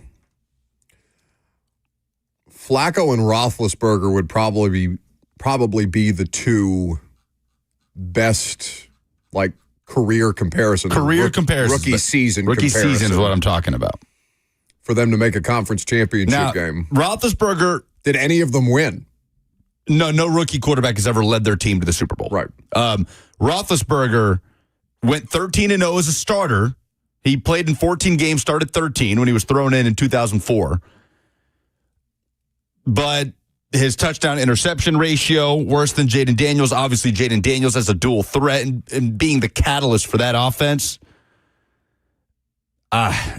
It's when he compares statistically to the best rookie quarterback seasons in NFL history, and he got further than any of those players that he's compared to. When I think best season by a rookie quarterback ever, I think Cam Newton. Right? Yeah, Cam was great. RG3 was really good as a rookie. And he broke a couple records that RG3 set during his rookie year in Washington. Yeah. But, Cam was a 4,000-yard passer, threw a lot of interceptions in his rookie year. It's probably Cam. I don't know. Cam ran for 700 yards and 14 touchdowns. He was a 4,000-yard passer, went 6-10 as a starter, 21 touchdowns to 17 interceptions. Jayden Daniels had 25 touchdowns to 9 interceptions. He was not a 4,000-yard passer. He was over 3,500, but he did set the record for rush yards by a rookie quarterback. And I'm not saying that you couldn't make the case. I just don't.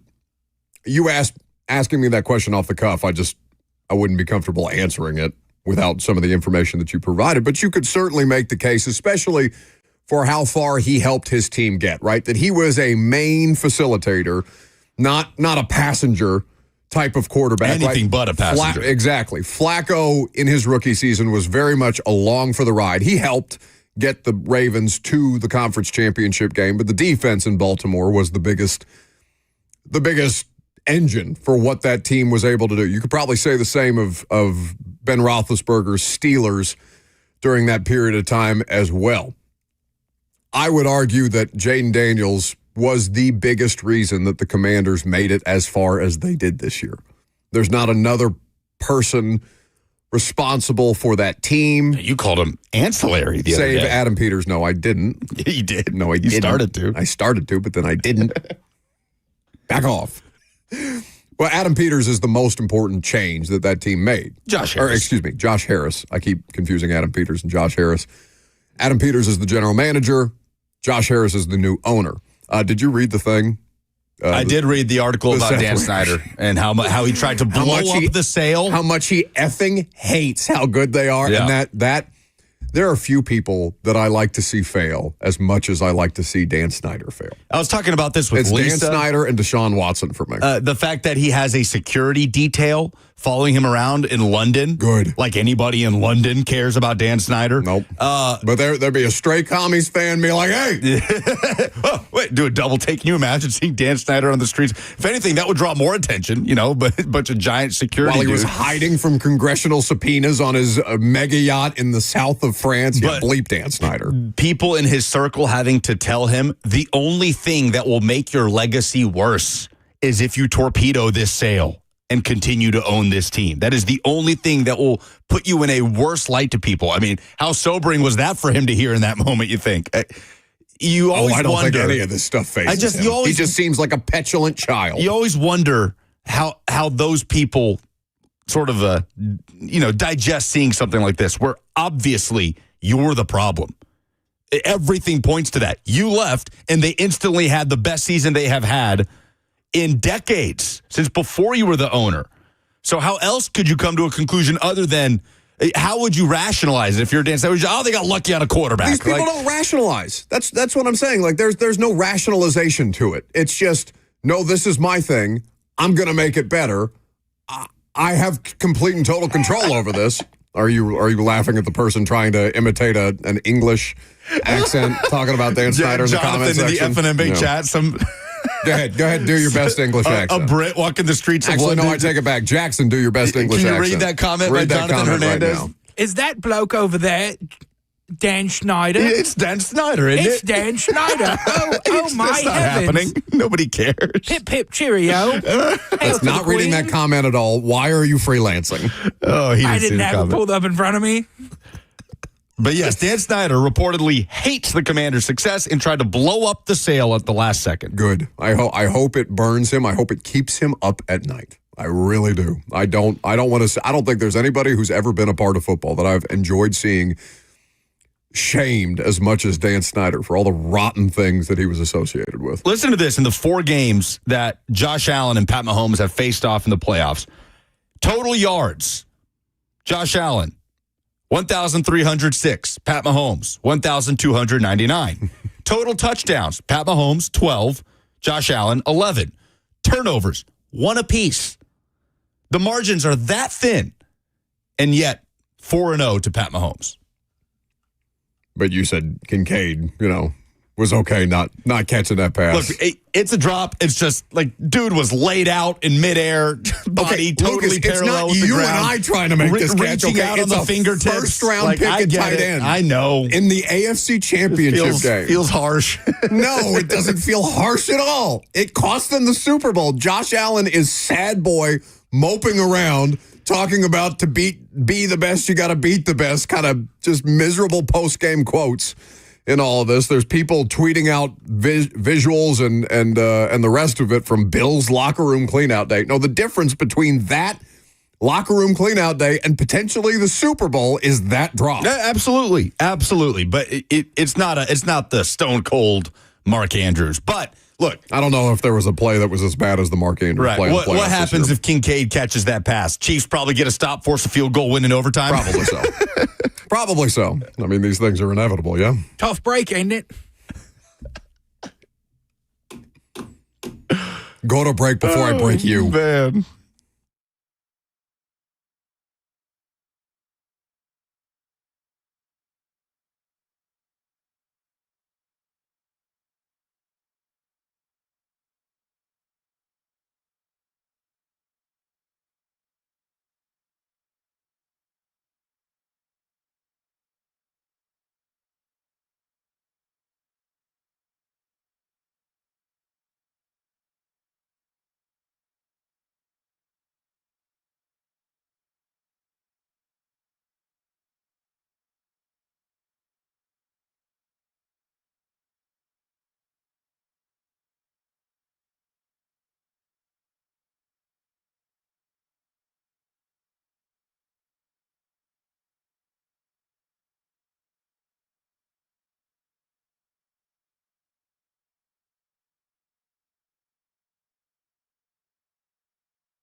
It is 12 o'clock. Good afternoon from the 104.5 The Zone Studios. I'm Lucas Panzica. The matchup is set for Super Bowl 59. It'll be Chiefs versus Eagles in New Orleans, a rematch of Super Bowl 57. Meanwhile, the Tennessee Titans have made official the coaching staff changes going into the 2025 season. The Titans letting go of special teams coordinator Colt Anderson, passing game coordinator and cornerbacks coach Chris Harris, and tight ends coach Justin Outen, as well as special teams coach Justin Levine. The Titans promoted Luke Stalker to tight ends coach, officially named John Fossil as special teams coach, and named Tony Oden, the passing game coordinator and cornerbacks coach, as well as Renee Stewart as a special teams assistant. Titans are reportedly making 2 front office additions over the weekend, hiring 2 former Raiders GMs, Dave Ziegler as assistant GM and Reggie McKenzie in a senior scouting role. For all your foundation repairs and waterproofing needs, visit USSTN.com. Breaking news at once on your home for the Titans and Vols. This is 104.5 The Zone.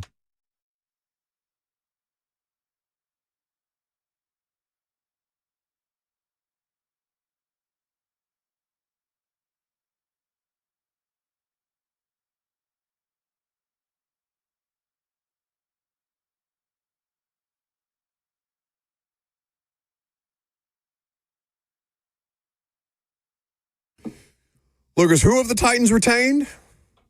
Adam Levine, did you say?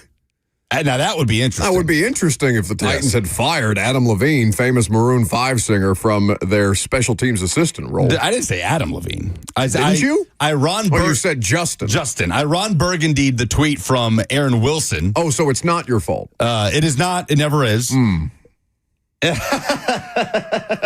Well done. That's pretty good. Goodbye, Levine. He's back, by the way. Did you see he's back on The Voice? We barely knew you. He had that DM scandal, and now he's back, better than ever. Speaking of back, welcome back to the show.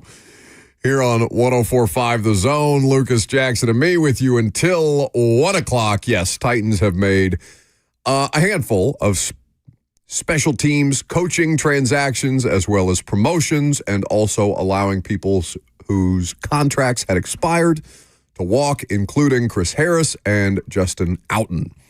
So that is the latest. Of course, there has also been news over the weekend that Reggie McKenzie is joining the Titans front office structure, as is Dave Ziegler, 2 former NFL general managers, both for the same franchise, both having relatively different levels of success in their roles, but now they're coming to Tennessee in different roles. So we'll see how that goes with the All-Star games officially upon us. Shrine Bowl going on right now. Senior Bowl, the measurements have started to, or will start to come out here on players attending the Senior Bowl, and then the practices will begin tomorrow. At some point this week, we will catch up with Ramon Foster, and I know Lucas is filling in for Zach, who's down there in Mobile as well, and I'm sure you guys will have regular check-ins on the Senior Bowl. Zach will check in today at 2:20 for a bit of a Senior Bowl preview. It's really interesting because this is a unique situation where, first of all, I feel like the spotlight on the Senior Bowl shines brighter and brighter every year. I feel like we talk about it more every year. Well, that's because the Titans have been terrible, and the draft has been more relevant than the regular season. Well, I just feel like there's more attention paid to which players are and are not going to the Senior Bowl with every passing year. I don't know. Maybe that I'm just misjudging something. But I think it was, Baker Mayfield, Josh Allen, like these are the kind of profile players that were in the Senior Bowl. Then they had a bit of a lull as far as talent that was attending, like actual senior talent. Now they've since in the last 2 years made the adjustment for underclassmen to be able to attend the Senior Bowl to raise the star profile of the Senior Bowl. Yeah, that makes sense too. Because they're competing with the Shrine Bowl directly for players. Yeah. And neither of the top 2 quarterback prospects will be participating in the Senior Bowl. Mm-hmm. Obviously, Sanders has been at the East-West Shrine Bowl. He has pulled out of practice and games, still meeting with teams. Cam Ward is not going to be at the Senior Bowl. Will Howard is not going to be there because he's coming right off of a national championship. So I feel like that makes sense. Sure. Like if you're Will Howard, you can just be like, just watch my entire playoff run, guys. I killed it. I won a natty a week ago. Let me hang out for a second. Take a breather. So the crop of quarterbacks that will be in action in Mobile this week, it's pretty interesting because it's a lot of high-profile guys that had some big moments in college, right? Jackson Dart, Dylan Gabriel, Jalen Milroe, but it's neither of the top two guys that are in consideration for the number one pick. Well, and we could talk more about the Senior Bowl quarterbacks tomorrow, but let's first talk about Shedeur, because Shrine Bowl is the thing that he attended, but it's mostly for the meetings. I mean, it is almost exclusively for the meetings because it's not for the practices or for the game itself. Now, Brian Callahan, they had, my understanding, well over a dozen people. Jimmy Wyatt was down there covering it. Teron Davenport was down there covering it as well. They had a couple of good insights. Apparently, Deion Sanders FaceTiming Shedeur in the middle of his meeting with the Titans. Titans were completely fine with with Shedeur answering Deion's FaceTime. Yeah, smart move. Can you imagine if they said no? Yeah. Don't pick up that. No, this is our time. Wait, what? I can't even imagine what our week would look like if the Titans were the one team that said, no, you can't pick up the phone when your dad calls you. That it's Deion Sanders. I wonder how much, because I don't think Deion wasn't down there, right? I mean, Deion's been with Shedeur basically every step of the way. I know he's not like attached to his son's hip necessarily, but for all intents and purposes, he kind of is. And I'm sure there's some level of, I bet Prime has some level of anxiety about not being there with his son as he goes through all these different things. And, probably more excitement than anxiety is probably the best way to look at it. But, just like any parent. Deion was just on The Late Show with Stephen Colbert, I think. He was last night. Yeah, so that's what he was doing, I think. Anyway, so Shedeur attending Shrine Bowl, not to practice, not to play, but to meet with teams. He met with several teams, including the Titans, who had a sizable contingent down there, including Mike Borgonzi and Brian Callahan. Now, we've talked about this before. They have said that they are going to turn over every rock, basically, to find the best quarterback solution for this team moving forward in the immediate and then potentially in the future, depending on how they go about. They have a variety of different ways that they can address this. But Shedeur was asked about being the number one overall pick. And he said he'd be grateful if that was indeed the case. If that ended up being the Titans, then he would love that. Those are the quotes that were coming out of the Shrine Bowl. And then he also talked about guaranteed risk. This was Shedeur speaking to many, many media members at his Shrine Bowl Media Day. HBCUs is definitely my foundation, and I'm excited to be a part of that class and be a part of that group and that committee of people. It is definitely a truly grateful experience going there and experience that, and knowing that's my foundation, and going to a Power 5 and experiencing that also. So we changed the program in Jackson. We went to Colorado, changed the program, and we did everything people didn't think we was able to do. So that's why I know I'm the most guaranteed risk you could take. The most guaranteed risk you could take, Shedeur Sanders. By the way, Deion was there today at practice. Oh, Shrine? At the Shrine Bowl, yeah. He was watching Shiloh, who has been participating in practices. Right. Shedeur's not.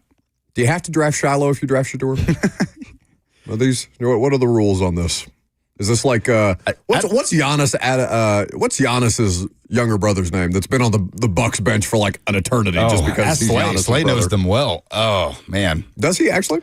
Oh yeah, Slay played with, I can't remember if it was a brother or cousin of Giannis in Europe. That would fill Slay in on, his little bro coming up, keep an eye on him. And then all of a sudden, oh my God. Yeah, that's him. Yeah. Jackson, you look like you were getting ready to come to the microphone with an answer. I'm waiting for one of you to answer so I can make the other one spell whatever name that you guys give out. Not going to do that. Either way,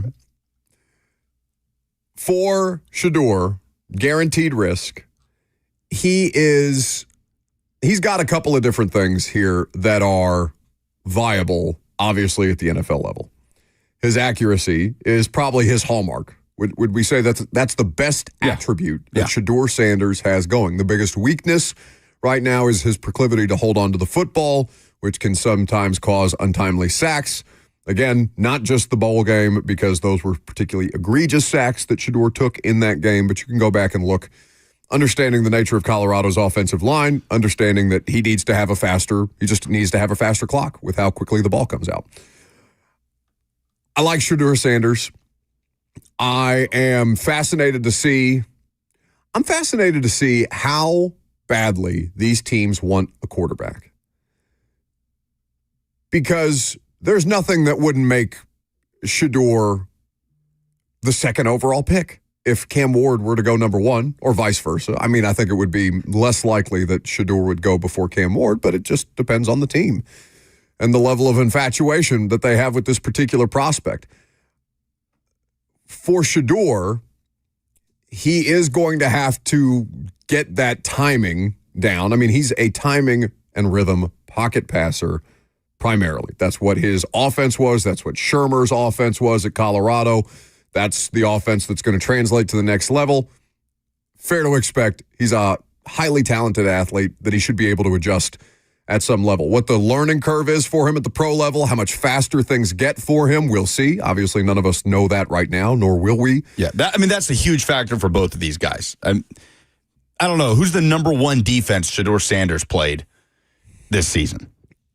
BYU? Is it BYU? I was just going to ask you. In the bowl game, You'd which have a better didn't go answer great. to me than me. No, it didn't go well at all. And, BYU didn't play an overwhelmingly spectacular game, but they mucked it up enough to make life uncomfortable for Shedeur, and he struggled. That was probably one of the worst games that I know they lost 4 games this year, but that was probably one of his worst games of the season. They got routed pretty good at Nebraska, and that's when he made some of the comments about his offensive line. Yeah. After which, by the way, the offensive line play improved for Colorado down the stretch, and they were a game away from being in the Big 12 championship. Jael says, Shedeur, rescind your name from the draft and come play for TSU for a season. That'd be fun. Either way, Titans have a million different ways that they can address the quarterback situation, even if they are in love with these prospects, even if they do take number one overall. There's nothing to say that they have to start them right away, though. If you're taking a quarterback number one overall, it would probably indicate that you expect that player to start right away. That would be my expectation. If you draft a player 1 of 1, my expectation would be that player is ready to go as soon as humanly possible. You need that player to have an impact, an immediate impact, even if you're going to slow play the quarterback situation. I don't know how much they are going to, how much of the next few weeks as they weigh the pro days, the combine. Obviously, they'll go through free agency before they get to the draft process itself. How much of that is going to change? I think that the goalpost could move a couple of different times on how much they like these quarterbacks, how many different voices get involved, how many different people they continue to hire that have their own opinions, that are bringing new opinions into the mix. It's an ever-changing process, at least right now on January the 27th, right? Nothing is set in stone as to which player, which position the Titans are going to take, and which player specifically at that position they're going to take. It's hard to imagine either one of them really pulling away as the overwhelming number one overall prospect. It doesn't seem like that's going to be, as the number one overall prospect? No. Who's going to be taking number one? Yeah, like Shedeur Sanders is saying he might not throw at the combine. He doesn't know. And that's fine. Like, he wouldn't be the first. You've got pro days. You've got examples. There's, again, the tape is out there for these guys. And if he feels like it would hurt him to throw at the combine, then, okay, that's entirely his choice. What we can also talk about, though, coming up next is the rookie quarterback class, the Titans roster building strategy, and how the AFC Championship game impacts all of those things. I'm Buck Rising. It's 104.5 The Zone.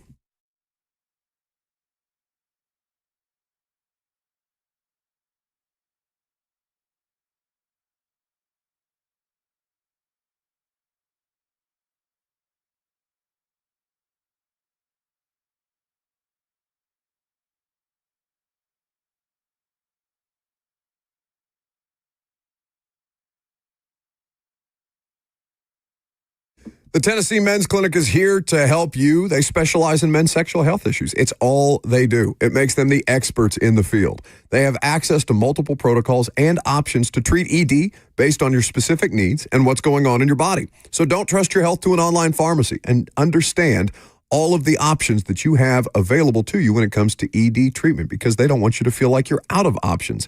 The Tennessee Men's Clinic protocols are patient-centered and customized to your needs. They have treatments for everything from low testosterone, ED, treatments that increase size, stamina, everything else in between.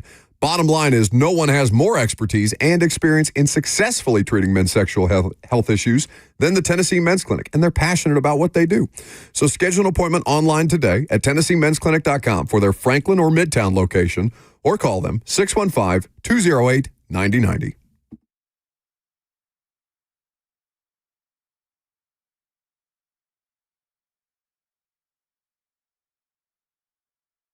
I love living in Middle Tennessee. We've got great restaurants, entertainment, sports, and one of the nation's top Ford dealers right here in our backyard. Two Rivers Ford. Remember that name. Two Rivers has been a staple in our community since 1983. They're locally owned. They have a non-commissioned sales team, and they sell below MSRP. They've been doing business with integrity for decades. Two Rivers Ford, the South's most trusted Ford dealer.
Welcome back to the show. We are fueled by Hattie B's Hot Chicken. It's Hot Chicken Week in Nashville. Hattie B's has great specials going on right now. Check out the best hot chicken anywhere in the world. HattieB.com for more information.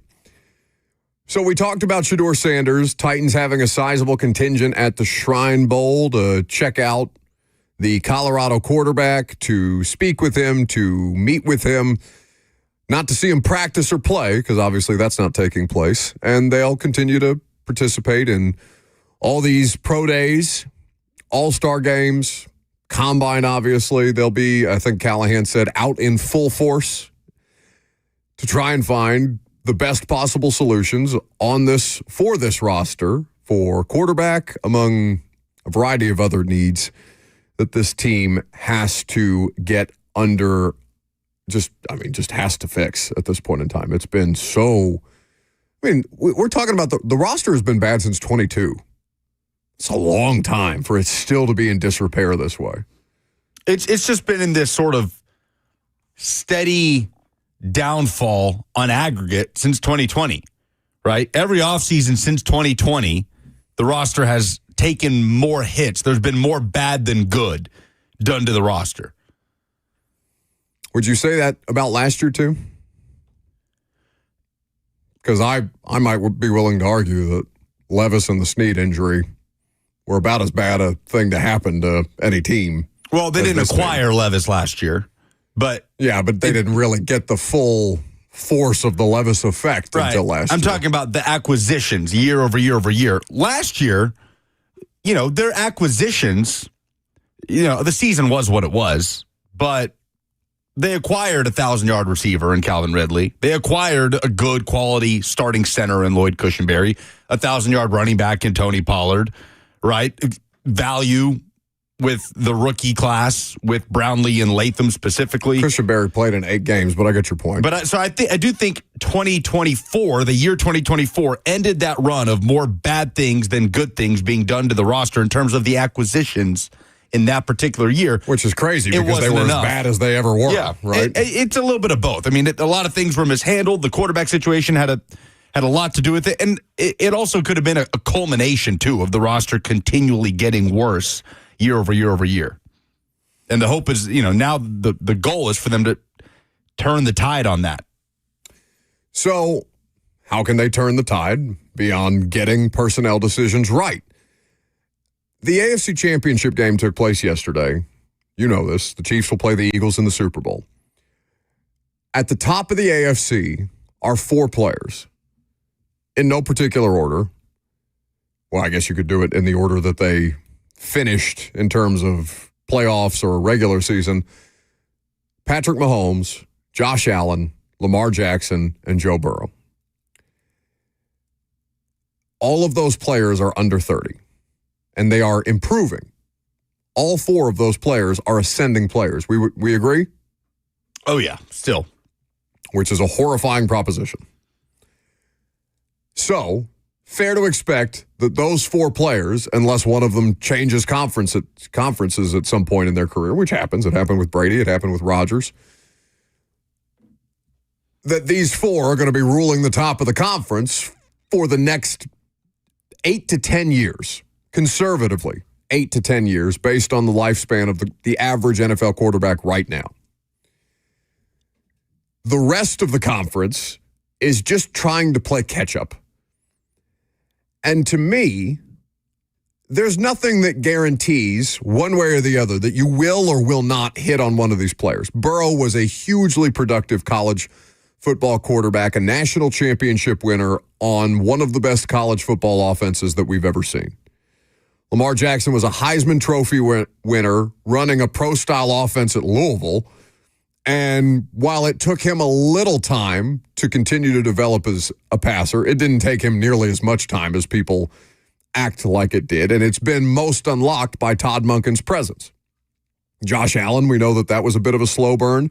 They even tried not to start him on the onset with the Peterman starting that season for the Buffalo Bills, but ultimately Josh Allen was too good to keep on the bench, and the Peterman was bad enough that they had to get him out of there. The anomaly of all anomalies, right? Josh Allen is the exception. He's not the rule. Buffalo found the exception. Sometimes you'll see videos, Bills fan reaction videos of the day he was drafted. Is it booze? The devastation on their face. Yeah. Well, they're probably still devastated, but that's because they finally got the unicorn, and there's just a better unicorn. Still not good enough. It's just a better unicorn in front of them. And then there's Pat, who, again, didn't have to start right away. Mike Borgonzi gave a really good answer about that on 3HL that I think is well worth your time. You can go check out that interview in your favorite podcast feed. And it ended up paying dividends for Patrick Mahomes, who the Chiefs traded up to get. There is no player. The best shot that the Titans have had at any of those four is with Tannehill. And now you would welcome back, 2019 through 2021 Tannehill, you would welcome that back with open arms, that level of quarterback play. Because it's really damn hard to find even that level of quarterback play. Who's the fifth best quarterback in the AFC right now? After Burrow, Mahomes, however you want to Lamar, and Allen, the fifth best quarterback, Herbert. And Herbert is regarded now as a choking dog after this most recent playoff appearance. Is it C.J. Stroud? It shouldn't be. He took a step back after his rookie year. Stroud was talked about as if he belonged in that category, but he shouldn't have been. It was certainly has more playoff wins than Herbert.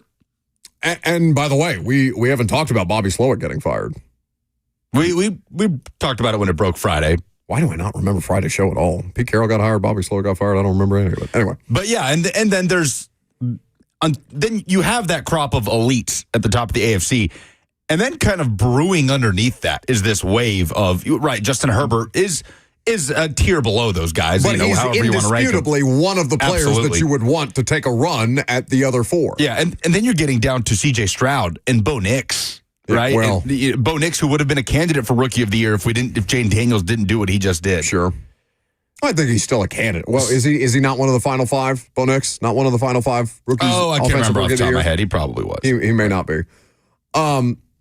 C.J. Stroud got put there prematurely. They've obviously fired their offensive coordinator as a means to try and improve. They think that C.J. Stroud can be better. They think that a better offensive coordinator is going to maximize that. And even despite winning 10 games in the regular season, they said, you know what? No, we're going to move on here, and we're going to find a better solution, or a solution that we think is better.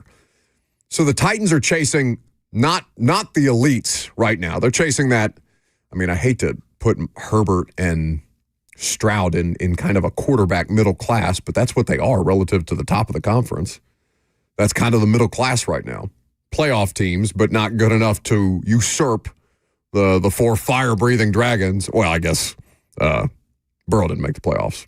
So even Burrow not good enough to get around his defense. He's also the only active quarterback in the NFL to have ever beaten Mahomes and the Chiefs in the playoffs.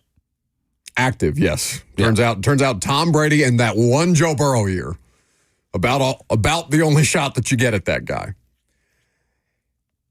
Because it's so hard to find one of these players, it should not outright prevent you from drafting a quarterback and say this. If you're in love with Cam Ward or Shedeur Sanders, if you're the Titans, that should not stop you from drafting Cam Ward or Shedeur Sanders, because they'll have done far more vetting than we will have on the quarterback prospects, obviously.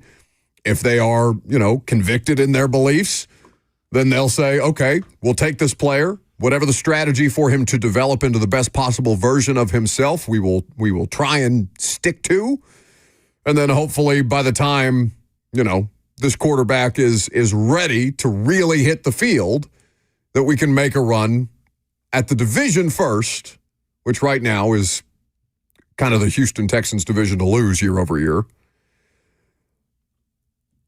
And then, then we can actually start to talk about, okay, winning playoff games, not just appearing in the playoffs.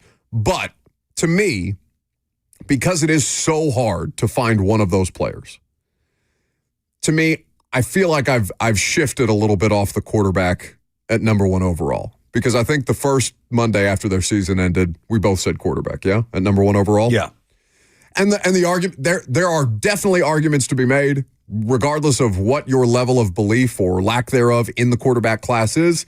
I think that Cam Ward and Shedeur Sanders can probably turn out to be fine NFL players to above average NFL players, depending on where they land. But this is not a roster that is equipped to support those kind of players right now. And I maintain my belief. If you draft the quarterback number 1 overall, that quarterback is going to play. At some point. Okay. The How question dismissive of you, how dismissive were you of Urban Meyer when he was splitting reps between Trevor Lawrence and Gardner Minshew? Very dismissive. I will also say the last couple of years has shifted my thinking on the willingness to see what we got and rolling a quarterback out there when he's very clearly not ready. And I wonder if it's shifted a lot of other people's thinking across the NFL. Your perspective, yes. The NFL, I mean, until such time as they stop being cheaper, I think you're still going to see I just think the league. I think the league is content to churn through them. Like Kevin O'Connell is talking about. I think we ruin as a league. Organizations ruin more players than players develop. I don't think the league cares. I think the league is just going to keep churning through them because there's quarterbacks in next year's draft and the following year. League aside, let's talk about the leadership that's in place. Chad Brinker, who comes from an organization that famously sits quarterbacks until they're ready. It's worked out pretty nicely for them. Yep. Mike Borgonzi, who comes from an organization that famously sat their now future Hall of Fame quarterback for an entire year. And I'd encourage anybody to go back and listen to that interview on 3HL and on the 104.5 The Zone YouTube podcast, wherever, because he talked about just the temptation of rolling him out there. Now, Alex Smith was having a fine season, but there were moments, and they had to kind of exercise that discipline and patience to hold off. And they did, and it's worked out incredibly for them. So, league aside, we have leadership in this front office that they come from places with that kind of thinking. Now, it doesn't mean if they draft a quarterback number 1 and they think he's ready, that they won't roll him out there. But I get what you're saying, that feels so far away, that level of quarterback play, that worry about building a competitive team first before you worry about that swing on matching that level of quarterback play. I don't think the argument for an Abdul Carter, for example, has ever been stronger than watching Buffalo get after Pat Mahomes' ass last night with success. The Bills defense played a great game. The Bills didn't have a pass rush, and then they realized, oh no, we can't stop this guy. We have to have something that can at least contain him while our guy gets up to speed. And turns out it took some time, but they got there. And Josh Allen made almost as many plays as Patrick Mahomes, but he didn't make enough, and that's the simple difference between him and Patrick Mahomes at the end of the day. But I also don't think there's anything about what the Kansas City Chiefs are doing that should impact how the Titans go about building up this roster. But it's not just about the Kansas City Chiefs. It's about the 4 of them. Yes, absolutely. There are 4 fire-breathing dragons in the conference. The NFC is not even remotely close in terms of what you are chasing and the gauntlet that you would have to get through should you make the postseason. You have to equip yourself as much as humanly possible to deal with those players, I think, first, before you can aspire to that level of quarterback. That's where I disagree. I think we're putting the cart before the horse here.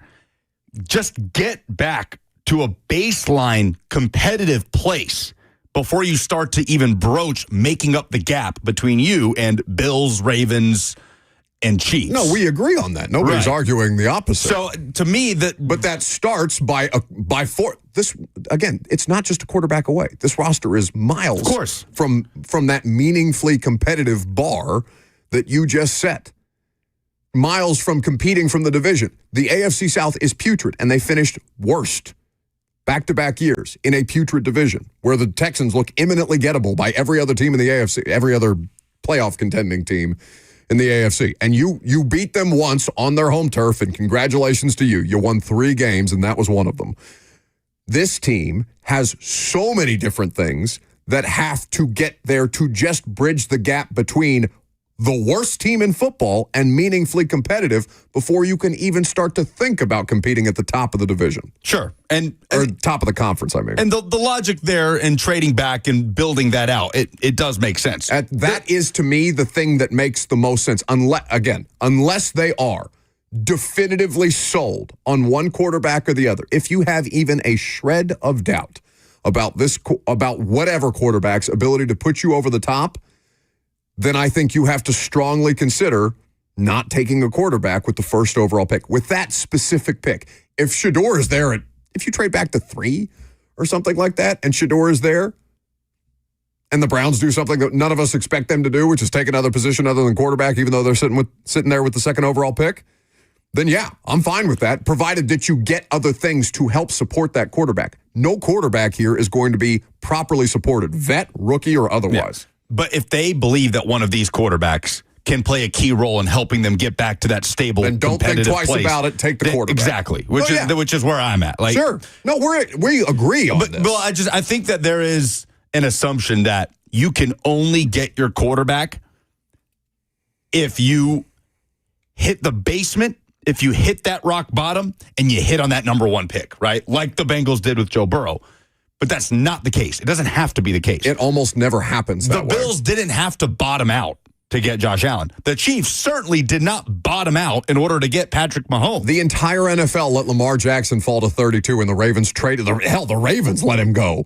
Didn't they draft Hayden Hurst before they drafted Lamar Jackson that year, and then traded back into the first round to take him 32nd? But what you're saying is that level of quarterback play feels so far away. Worry about building the team first before you worry about matching with this quarterback class. If you are not sold 100% without a shadow of a doubt in your mind that this player is going to elevate you to the next phase of your rebuild, because now finally everybody's acknowledging, including them, this is a rebuild, and there's never been a better argument to take your time rebuilding a roster than right now in today's AFC. But you also have to show some level of competitiveness in 2025. Sure, but I think you accomplish that baseline just by not turning it over 34 times. Yeah, for sure. Like, I think you get back to at least baseline functional if you don't crater yourself at every given opportunity the way that last year's team did. But also, I think you have this assumption that because you draft him number one overall, you got to play him. And I'm not there. I don't think you have to be there. I think if there is an ownership group, there are far more ownership groups than not that will say, if you are taking a quarterback number one overall, then we expect that player to play. Okay, well, is that this ownership group? I have no earthly idea. We have not a shred of evidence that this ownership group, that Amy Adams Strunk, has ever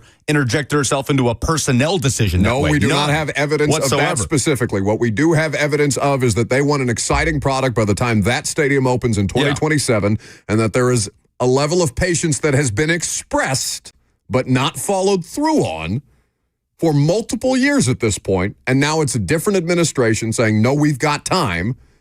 And none of us know whether they actually have time other than the GM that they just hired has a 5-year deal. Let them sit.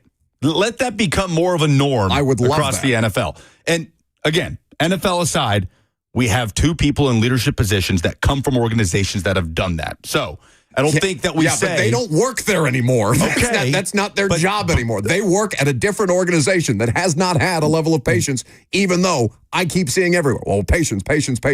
Okay, does she get that? You're very upset right now. Your vein is popping out of your neck. Well, that's just how I talk. But it does not mean, like, it's this assumption that you have to play the quarterback that's number one overall. It does not mean that. Like, you're right. They don't work there anymore. No, it doesn't. It's where they come from. Nobody's operating in definitives. Nobody's exclusively saying, if you draft a quarterback number one overall, then that player has to play. I'm saying more often than not, that player plays. More often than not, nobody goes through the guise of, let's split snaps with Gardner Minshew just to not roll Trevor Lawrence out there in week one. Like, those things very rarely happen. Do they have to happen? Is there somewhere written in stone that these things have to happen? No. But that is how it goes far more often than not. And you have years and years and years of precedent, specifically with that position, if you're taking them with the number one overall pick. So, but why does that impact what decision they make with this number one overall pick? We have no idea what impact it is going to have on that decision, because we have no idea what's going on in the owner's head, because she has hired a bunch of people to speak for her, and none of us will ever be able to answer that question until such time as she answers those questions herself. Last call for phone calls. If you got them, 615-737-1045 is the number. If you want to get in there, we'll take your phone calls. We'll update some polls. Maybe we'll even talk some basketball, because we got a new AP Top 25 poll out on Buck Rising. It's 1045 The Zone.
The chat is always doing the live stream chat. If you want to watch the radio show as opposed to listen to the radio show, Facebook, YouTube, Twitter, and Twitch, they're always doing an entirely different show than we are.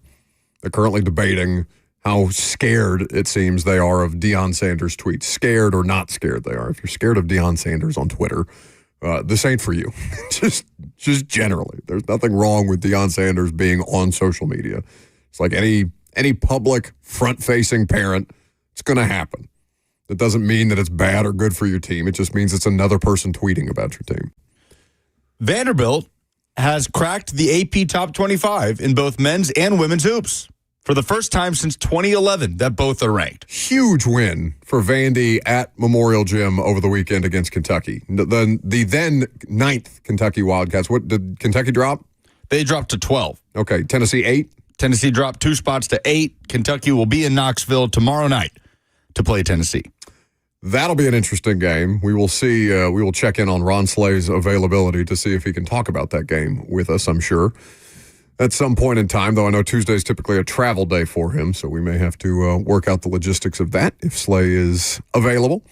But huge win for Vanderbilt. They were just smoking Kentucky at halftime. Yep. It wasn't particularly close. Then on the other side of things, Saturday night at Auburn, Tennessee played a close game, came down to the final shot. It's a slugfest. Auburn ultimately just the better team. I don't know how else you read that. I don't want to read too much into Tennessee's struggles as of late in the last 2 weeks, where Jackson, you said they've lost 3 out of their last 4. It's a tough conference. These things are going to happen in the SEC. Playing at Auburn is no small feat. And for you to play it as closely as you did and to drag Auburn into your game, I thought was a testament to what they were trying to accomplish. They just ultimately didn't make enough shots. Yeah, went on the road to play against the number 1 team in the country. It came down to the last shot of the game, and it didn't go in. It was the kind of game Tennessee would have liked to play. I mean, Auburn obviously is a really explosive scoring team. This game had 7 combined three-pointers. I mean, if you told any Tennessee fan beforehand this game would be in the 50s, they'd be feeling pretty good. Right. And Tennessee's bounced back really nicely defensively. I mean, they had a really good defensive game plan. Janai Broome got his game-time decision with the ankle. He plays 33 minutes, goes 16 points, 13 boards, 4 blocks. He was the difference for Auburn. Tennessee just not getting enough scoring in the post right now. Rick Barnes kind of said that after the game. They got 11 combined points from Felix Okpara, Igor Milicic, and Cade Phillips. But came down to the last shot, didn't go in. It is what it is. Tennessee has lost on the road in SEC play this year. Really, this just it gives a big hit to their regular season title hopes. Auburn to be 6-0 in SEC play in this SEC is a really impressive thing. And to do a portion of that without your best player and arguably the best player in the country in Janai Broome. So, not a ton to take away from with that game. Tennessee came up short on the road. I didn't leave that as a conference loss feeling any worse about Tennessee. Yeah, I felt Auburn is definitively the number 1 team in the country. Yes, for sure. When Tennessee was the number 1 team in the country, I probably would have made the case for Auburn. And yeah, I think that just it's just kind of where things stand right now. I know that Kim Caldwell has recently had her baby, so congratulations to Coach Caldwell. Is she coaching? Is she going to be back on the sideline? She is coaching tonight. Tennessee women's basketball. When did she have the baby? Thursday? When they went up and played Texas, all right, or went down. I'm not familiar with the miracles of childbirth because famously nobody on the show has children. But no, that's insane. That sounds nuts. Yeah, there has to be all kind of things going on with your body at any given point. She is a superhero. Good for her. Look, it's a huge game. Number 2 South Carolina coming to town. No, of course. So that game is tonight at 6 in Knoxville. Huge game. She will be coaching. And it reminds you of the story of Pat Summitt. And I heard Brent reading this story, kind of revisiting it, the well-documented story of when Pat Summitt gave birth to her son, Tyler. She was on a recruiting visit to Pennsylvania. And, I mean, it was like any day now it was going to happen. She did not care. They took the plane to Pennsylvania. Her water broke during this recruiting trip, and she made the pilots fly her all the way to Knoxville because this is just a summary of the story. Go look it up. It is an incredible story because she's like, this baby is not going to be born anywhere but Knoxville, Tennessee. They tried to land in Virginia. They asked the assistant that she was with to please reason with her, and that was never going to happen. They desperately were trying to land in Virginia. They had an ambulance on hold waiting for them at the airport to take Pat to a hospital in Virginia, and Pat said, no, this baby is being born in Knoxville, and he was. Tyler Summit was born in Knoxville. So, any head coach of Tennessee women's basketball is filling those shoes. No matter how many coaches removed you are from Pat Summit, that's the legacy that you follow. You got to bring similar energy, huh? Yeah, no doubt. So shout out Kim Caldwell. And, man, what a way to top off that week it would be to get an upset win over South Carolina. Speaking of shout-outs, a very big shout-out to former Vandy football player and former Tennessee coach, Doug Matthews. Yes. Doug Matthews is one of the most recent inductees to the Tennessee Sports Hall of Fame. I know Brad Willis came in here over the weekend to surprise him with the announcement. We're very excited for Coach. He's a wonderful human being. He's been doing this at a local level in all manner of different forms and fashions, as a player, as a coach, as a broadcaster, for decades at this point. He is an awesome human being, and we are very, very excited for him. He joins Deion Grant, Tony Allen, Elston Turner, George Pitts, and Bob Brown as the currently announced members of the class of 2025 for the Tennessee Sports Hall of Fame, and they will continue to release inductees over the coming weeks. So very cool for Coach, and we're incredibly happy for him. Brad, yeah, legend. Brad surprised him here in studio during his show this weekend, so that's awesome.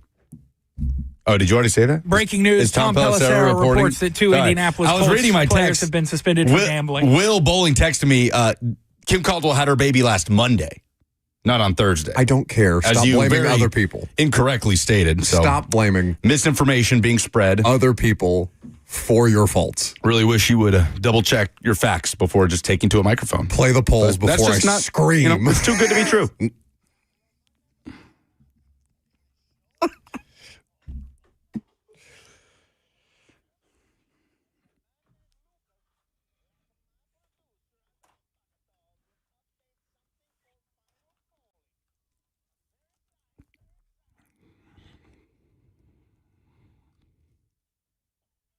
Were you listening? It's your turn now. Go ahead. Was I listening? It's my turn now. Go ahead. Polls are presented by Two Rivers Ford, the South's most trusted Ford dealer. What are you doing over there? What is? I know you are, but what am I? Who is more impressive? That is the level of debate that we have brought to this radio show. Shut up and read the polls. Who is more impressive over the weekend? Eagles or Chiefs? 75% say Eagles. I just realized I told you to shut up and then read. Not my finest moment. It's the Chiefs. Sorry, what? I wasn't listening. How much did refs impact the AFC Championship? 50% say a little, 39% say a lot, 11% say not at all. I mean, it's always a little. It's officiating. There's always some level of impact. People screaming about, the Chiefs got given the Super Bowl again. Shut up. Yeah, I did not have the impact people would like to say it had. Had a bigger impact on the Texans game, but I also think the Chiefs are a far better team than the Texans. So I'm honestly not that upset about the Texans game either and the officiating that happened. No, I feel like I was definitely upset about the there were some moments that were, but like the Chiefs, better team than the Texans. Do you care that Shedeur Sanders did not participate in Shrine Bowl practices or games? 75% say no, I don't care. I didn't know we put that out as a poll. Do you care? No. I don't care. I don't care. Okay. Who is more inevitable, the Chiefs or NWI? Narrow edge here, 51% say the Chiefs. Yeah. 5 Super Bowl appearances in the last 6 seasons, I would say that they are fairly inevitable, except for that one Joe Burrow slip-up. I don't know. NWI, pretty inevitable. That could have been your year. Titans. Could have been your year, 2021. It forever will be a what if. That's one of the biggest what ifs of the last 10 years of Titans football. Oh, for sure. I mean, it was a good matchup for the Titans that year. It was. I mean, they smoked them. They smoked them earlier in the season. That was the 27-3 game. We'll never know. We will never know. Those are the polls. Excellent. That's the show. That'll do it for us this afternoon. Lucas is going to continue on with Blaine for the next couple of hours. You can look forward to that and some Senior Bowl coverage As will. I'll catch you on Prime Time tonight. Have a great rest of your afternoon. See you then.